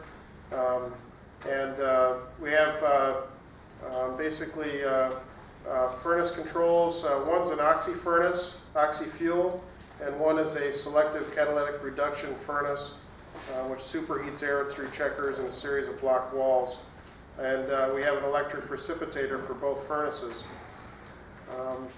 On the recycling side, glass is 100% and endlessly recyclable. Recycled glass can be used endlessly. More than a ton of natural resources is saved for every ton of glass that's recycled. And a rule of thumb we have is for every 10% increase in recycled glass that we use, we decrease our energy about 2 to 3%, which is a hedge against the high Northeast utility costs. And also reduces our emissions out of our stacks and extends furnace life. So 6 tons of recycled remelted container glass equals about 1 ton of carbon dioxide or greenhouse gas reduction. The Milford plant receives the majority of its cullet from several local suppliers, Strategic Materials, Reflective Recycling, EWG, and Carryall Products. About 85 to 90% of Milford's batch mix is high quality recycled glass, not single stream. Milford plant is the highest user of recycled bottles, and the trade name is cullet, in the nation, mainly due to Massachusetts container deposit law. The Milford plant is the benchmark plant for cullet usage worldwide. There's no other plant that uses as much recycled glass in their process as the Milford plant. It's huge, and it's a great story. The plants operating in non-container deposit states struggle to maintain about 30% cullet in their batch and have higher contamination rates, leading to more frequent customer quality concerns and quicker furnace deterioration. So we oppose any kind of change to the container deposit law in Massachusetts. We wish for it to expand, but we definitely want to keep as much recycled glass in our process as possible. Thank you. My name is Risa Domino. I'm the Director of Public Policy for NAPCOR. We are the trade association for the PET packaging industry. So our membership includes more than 50 companies who make and recycle soda bottles and other PET packaging. I have 25 years of experience in recycling policy and programs in the public sector, in the private sector, and from a nonprofit perspective, and I bring all that to bear in looking at the bills that are before you today. NAPCOR opposes any policy that would eliminate an effective PET recycling program unless it's replaced with something that performs better, both in terms of quality and quantity. HB 646 and HB 2880 do not meet our test. They would replace the very effective deposit program with a small and short-term funding source destined to have very limited impact. Deposit programs are an important source of supply for our growing industry. They achieve high recycling rates and superior material quality. While only 10 states have deposits, they generate more than 35% of the PET recycled in the United States. Our members have invested billions of dollars in PET recycling capacity, and our demand outpaces the supply of used bottles. Recycled PET is used to make new bottles and packaging, as well as fiber for car interiors, clothing, carpets, and it's all here in the U.S. Recycled PET fuels jobs around the nation and also right here in the region. Chuck mentioned our NAPCOR member UltraPet, which is managed by the Massachusetts-based WTE Corporation, and they alone have more than 100 employees converting deposit bottles into valuable feedstock for industry. We strongly support curbside recycling, and we understand and think it's a critical and important part of the PET recovery chain. However, it has not been proven an effective replacement for deposits. You might think that people would continue to recycle the same materials they return for deposits now through curbside programs, but the data just doesn't support that. The data does indicate that the strongest programs couple both curbside with deposit, and those perform best. Nationally, states that have both deposit and curbside programs recover more than twice as much PET as those that have curbside programs alone. One reason for this is that PET bottles are often consumed on the go in places where it's difficult to find a recycling bin. A deposit increases the chances that the bottles that are generated in parks, at ball games, and public spaces don't wind up as waste or litter. Curbside PET is also of lower quality than deposit material, and the market recognizes that difference. Bales of PET from deposit systems are worth more than curbside because they contain more PET and less contamination. It is deposit material that is most likely to be recycled into new bottles and other high-end uses. In short, enacting these bills would mean less PET recycled in Massachusetts and less valuable PET at that. That means less money flowing from our industry into your state to support recycling jobs. Massachusetts collectors would lose somewhere between $1.5 and $4 million a year just from the loss of the PET revenue. So we strongly urge you to reject these bills and instead focus on building your curbside programs to complement your very successful bottle bill. Thank you very much, all, for the testimony. Any questions? I have a quick question. Well, maybe it's not so quick. Vice Chairman, I am sure will be quick. No, I'm trying to connect it all. I'm trying to connect it all together. So I'm hearing about the process that you described, and it strikes me as very energy intensive. And I'm wondering about the impact of the carbon fee we've been talking about on your ability to sustain that business in Massachusetts should we pass it. I'm not familiar with the carbon fee and how that relates, so I can't answer that one. No problem. But I mean, it would suffice to say that, you know, if we didn't have the container deposit material and the high volume that we have, and we reduced down to say 20 or 30% of recycled glass, our energy costs would skyrocket when we're competing internally with 15 plants across the country, and we're looking at, okay, who's the low-cost provider, and where could we build our capacity the best? You know, do we stick with a plant in Milford that's got these high energy rates, or do we suck it up? The volume is what makes it competitive. Yeah, right. 90% recycled content in our process, plus 5% internal cullet that we create from internal defects. That's 95% recycled glass, making 2.7 million bottles a day. That's huge. It's just absolutely huge. Any other questions? Seeing none. Thank you all very much for your testimony. Thank you. Thank you. Stephen Dodge, and Steve will be followed by Claire Galkowski. Thank you everyone who remains with us for your patience. We understand it's been a long day, and we look forward to your testimony. Thank you, Mr. Chairman. For the record, my name is Stephen Dodge. I'm Director of the Massachusetts Petroleum Council. We are the local office of API, the American Petroleum Institute, which is a national trade organization representing companies in the oil and natural gas business. And while I'm here officially to offer testimony in opposition to Senator Pacheco's bill, Senate 1785, which is not the carbon fee bill, it's another one, I do want to take just a brief moment to talk about our industry, which is the target of many of the bills being heard today, and talk about our position on climate change and greenhouse gas reduction. With regard to the Senator's bill, Senate 1785, which I think throws about everything except the kitchen sink at our industry. As you probably know, bans in hydraulic fracturing, divestment legislation, carbon tracking, those are all issues that have been filed separately and are all pending before their respective committees. And Senator Pacheco has been an advocate for many of those issues, and we respectfully agree to disagree. Just last week, excuse me, in speaking before the Boston College Chief Executives Club, ConocoPhillips Chairman and CEO Ryan Lance talked about his job responsibilities that have taken him around the world. And he said, quote, "I've seen poverty and hardship caused by energy scarcity, but I've also seen cities overseas with serious air pollution.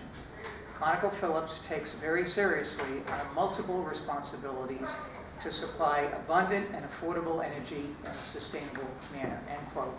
And I can say, representing 625 companies engaged in the oil and natural gas business, that 624 companies agree with that position. Our industry is doing its part to reduce greenhouse gases, and we take carbon reduction seriously. We are leading the way on investments on greenhouse gas emission reducing technologies. A recent study just released in September showed that between 2000 and 2014, the oil and natural gas industry directly invested approximately $90 billion in zero and low emission technologies. As a result of the industry's investments, our nation's CO2 emissions in 2014 were 55.5 million metric tons lower than the previous year. That's the equivalent of removing 11.8 million cars from the road. No other industry's investment comes close. As our economy grows, producing greater wealth and technological innovation, oil and natural gas companies and other businesses will find better, cost-effective ways of reducing emissions. Public policy that encourages improvements in technology will accelerate this approach, and that approach is likely to be less burdensome to consumers and to our economy than policies that mandate near-term greenhouse gas reductions in greenhouse gas emissions that do not recognize state borders. This committee, as you know, has spent many hours listening to people representing every facet of the energy industry. They testified as how to best lower costs, keep our economy competitive, and meet our near-term energy needs. I cannot offer a simple solution, but any solution needs to take into account a true all-of-the-above energy strategy. I think that is the track you are on, and I hope you stay on that track. Thank you, Mr. Chairman. Thank you for your testimony. Any questions from members of the committee? I thought the Senator Chief wanted to close. Mr. Vice Chair. Thank you. Let me just say, you referenced that it does not deal with price on carbon, Steve, and Senate 1785 actually does. In Section 4D, it's very clearly, it's hereby amended when certain in line 16, after the word mechanisms, the word including but not limited to an economy-wide price on carbon. So it most certainly does speak to the issue of an economy-wide price on carbon. I know that's something that the industry that you represent would ardently oppose, but were you saying they're for it?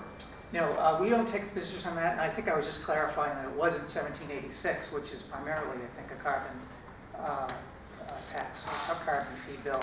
So there is no carbon tax before well, carbon fee bill. The Senator Barrett's bill is your bill, carbon pricing bill 1786. I just wanted to differentiate. 1785 includes a lot of different things, including that, including carbon tracking and low carbon fuel standard and lots of things. Just wanted to, if I could, I have followed up on some of the previous testimony that you have made to other committees relative to not being able to track fuels, and according to DEP, that's not the case. They believe that they can be tracked very easily. And I would say you heard the testimony that was here today. I ask you to take back to your industry that if we do not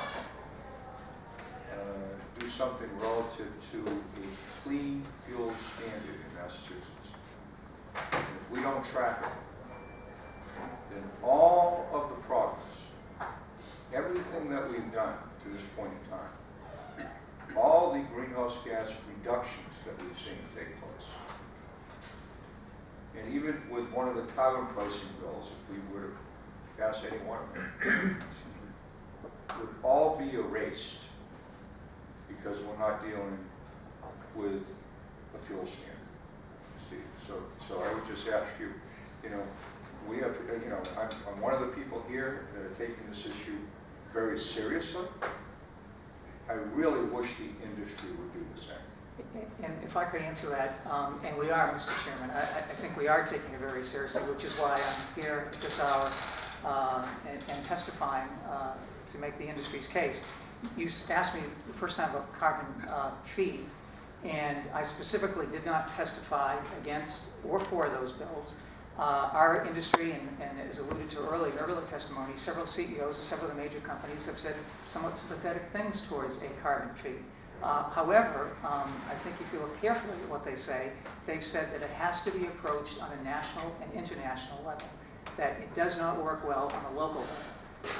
But I think any type of carbon fee, carbon tax, whatever you want to call it, is something that's certainly up to local jurisdiction. It's quite frankly a pass-through, And any type of tax policy, for the most part, we defer to state legislatures. I will say the head of the Mass Energy Marketers Association, Mike Barrett, who heads the oil, they represent the oil dealers, is not here today. He could not be here, but I know he plans to weigh in very strongly against the carbon-free bills.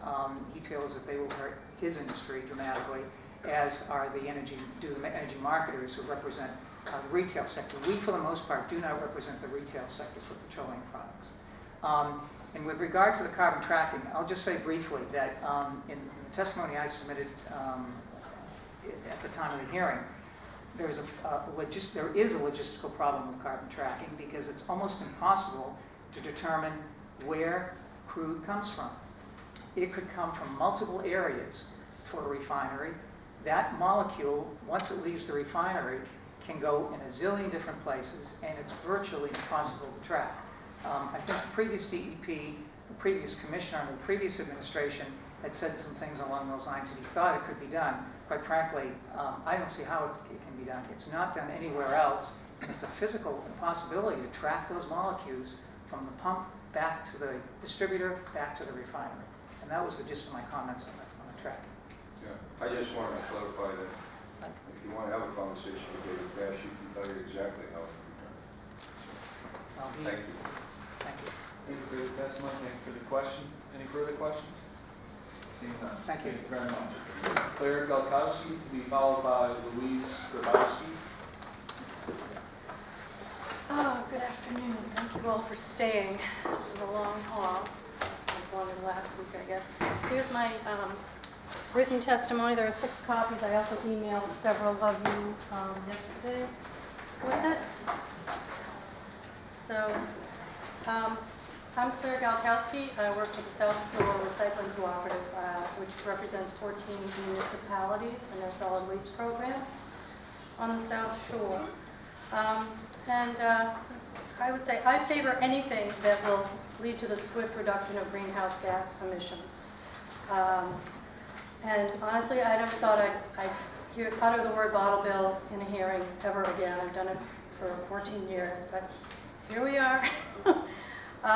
So I'm going to take a little different tack than I have. I'm here to support House 2875 and Senate 1777, and to oppose House 646 and House 2880.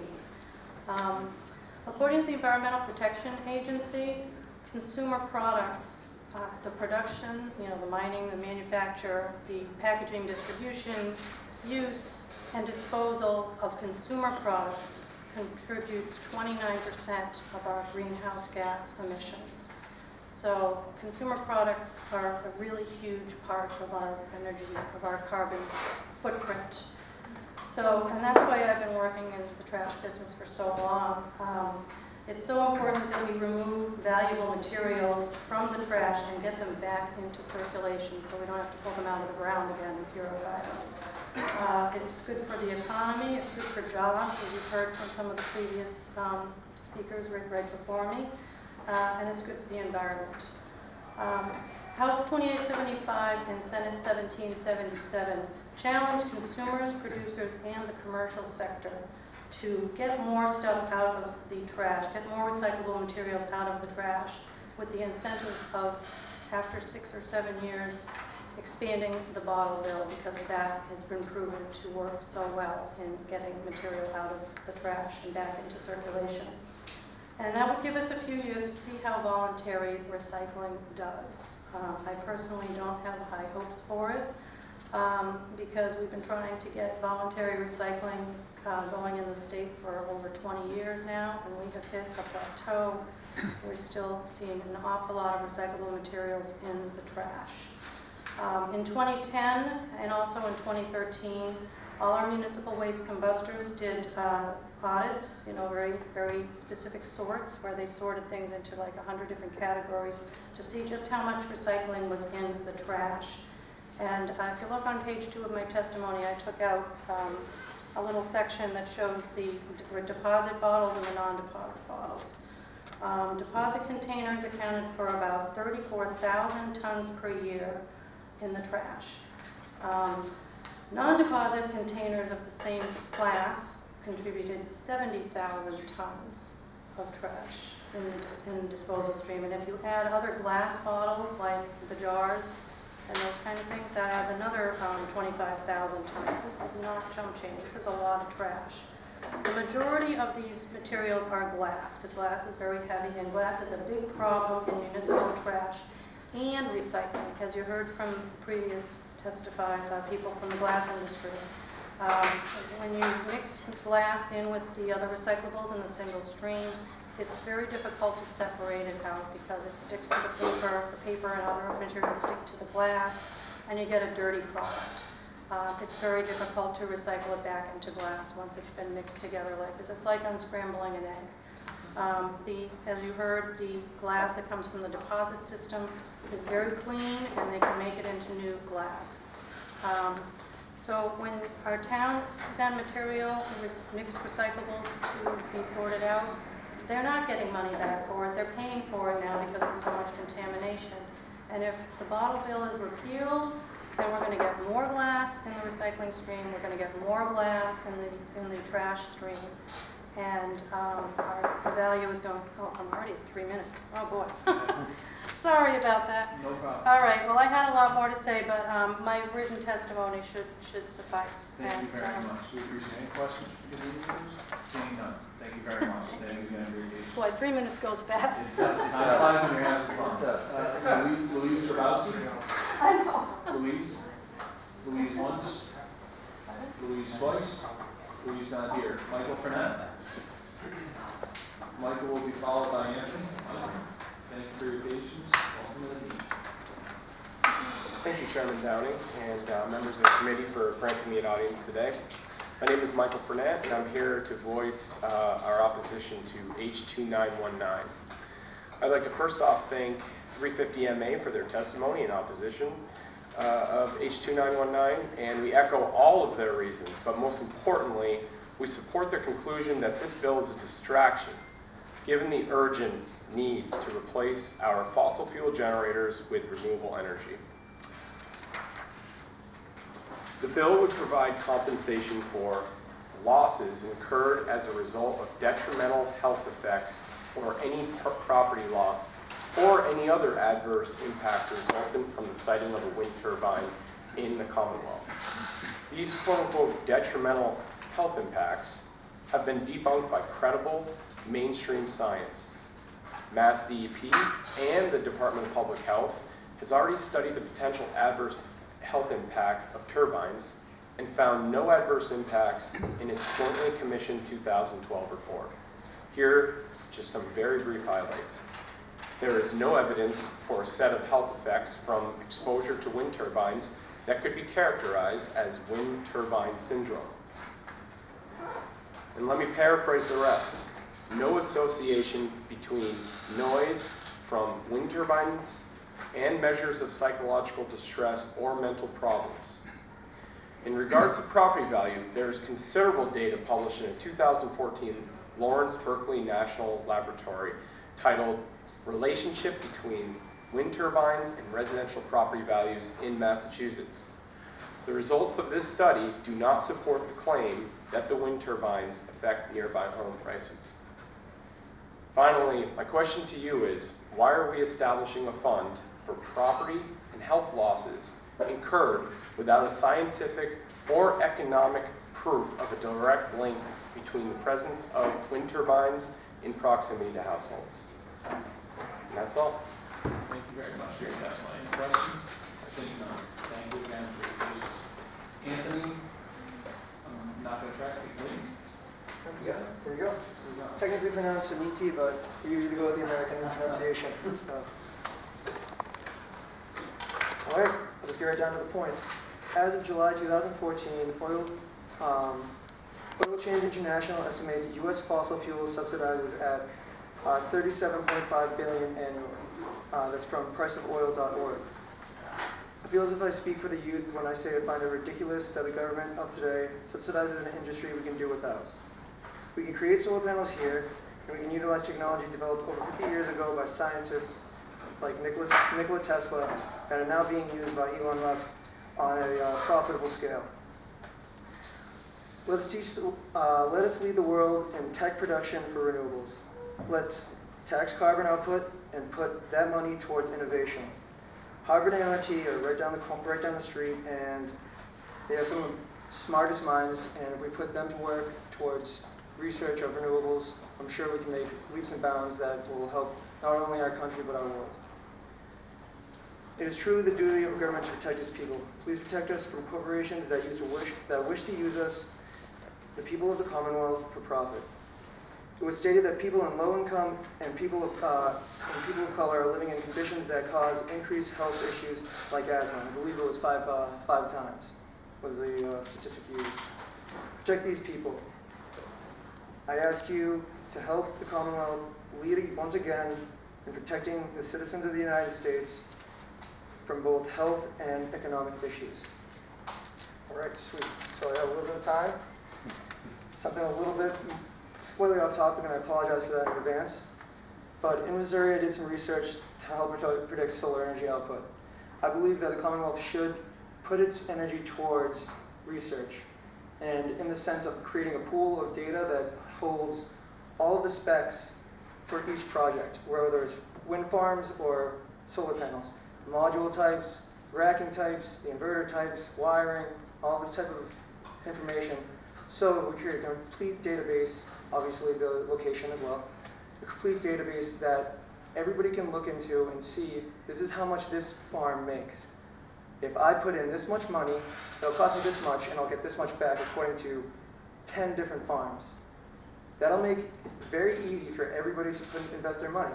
I know I can personally get my father into it if he knows, is it going to work out? I'm a little nervous. I can't help you with your business if I lose all my money and I can't support you. Things of that nature. Not so much anymore, but that's the mentality of I feel the generation as of right now. And I think that putting our money into research so they can have the mental stability knowing that their money they'll get a return on investment during a certain time, I think that will be able to boost the industry tenfold, not only in Massachusetts, but in our entire country. Thank you. Thank you very much for your testimony and your patience as well. Next, Nina Litton. Rhymes with kitten. Yes. There we go. Hello, everybody. Thank you all for being here. I am really happy to be here today. I'm a Princeton graduate in economics, and in 1978, I wrote my senior thesis on incorporating price signals from market externalities. And it's such a great day to be here to see it starting to happen. I'm ecstatic, so thank you. I'm also very happy to be here to see such strong support from my colleagues at MIT. I'm a member of the MIT Alumni for Climate Action Leadership, and they have thrown it down already, so I won't repeat. I do want to spend a few minutes speaking for some voices who haven't been heard from yet in the room. One of them is the humanist community. You may or may not be aware, but humanists are a morally charged community representing what is called the religious nuns. And the leader in Cambridge is the Harvard University humanist chaplain, Greg Epstein. I'm a member of his core team, and the Humanist Hub serves the religious nun community at MIT, at Harvard, and also in Cambridge, and people come in from further. We are behind you. This kind of action is where science and reason and business meet with compassion and empathy and moral fairness. I am studying to be a humanist chaplain. Someone has to cry, it'll be me. I've been sitting with the philosophy MIT students, and the anguish, this is an existential challenge. It is about their reproductive choices. And I looked at a young lady in the hall last night and I said, I was you. And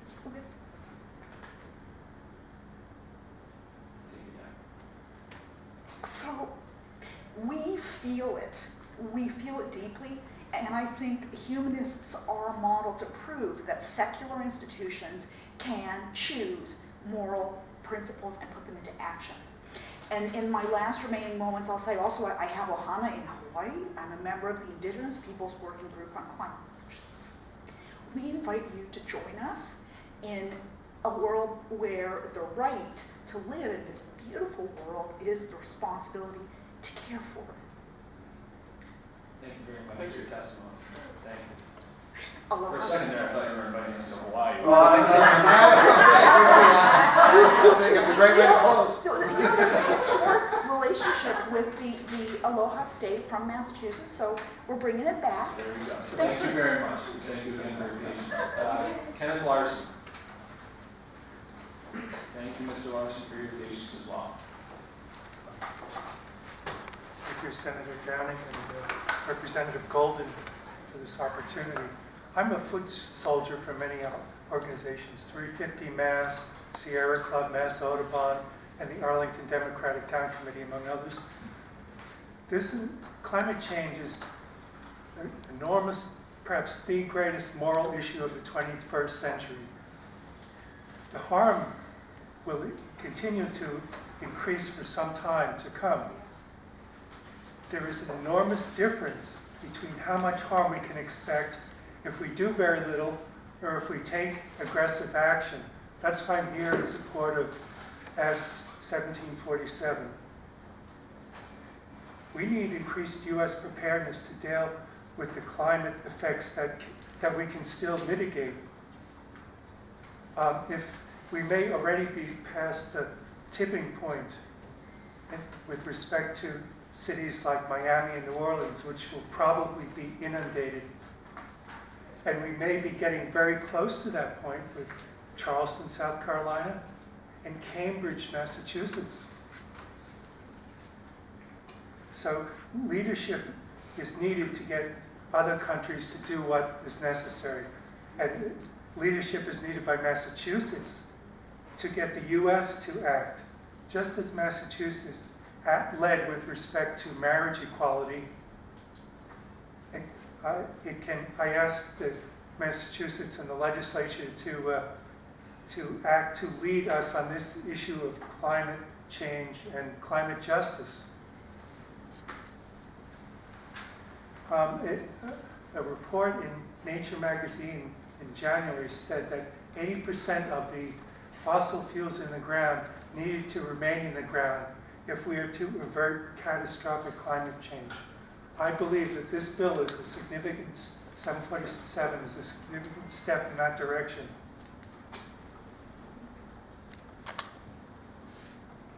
It is even more urgent now to give a clear signal to corporations, as other people have said, as well as to small businesses, homeowners, landlords, motorists, farmers, and so on, that so they may plan for the future and thrive in the future.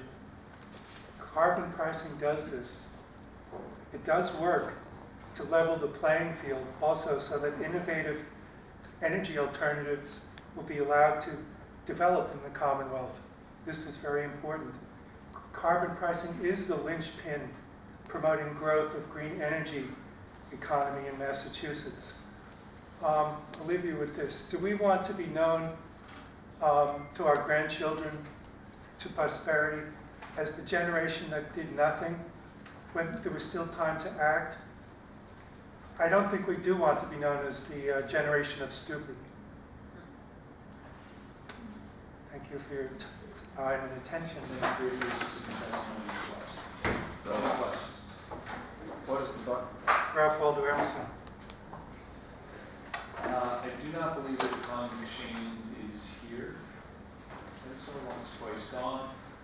I don't think Virginia Irvine's here. Virginia, once, twice, and gone. Pat Muldoon. Pat Muldoon, once, twice, and gone. Vic, I believe that brings us to the end of the list. Does that bring us to the end of the list? Under that, we will say one last thing. If you have not signed up to testify and wish to do so, this is your last opportunity. A brief statement from the Vice Chairman. Mr. Vice Chairman? No statement, just a, I guess it is a statement, just to say that on the public record that I'm in favor of the two bills that we have heard referenced earlier today to put a price on carbon. I thought, Mr. Vice Chairman, maybe based on the authorship of those bills, you might be. Yeah, well, I go. Have it on the public record. Absolutely, absolutely. So thank you all, and to everyone who made reference to grandchildren, my mother is excited that you tried to yet again get me that gift. Thank you very much. With that, Ms. Sarah, would you like to make a motion?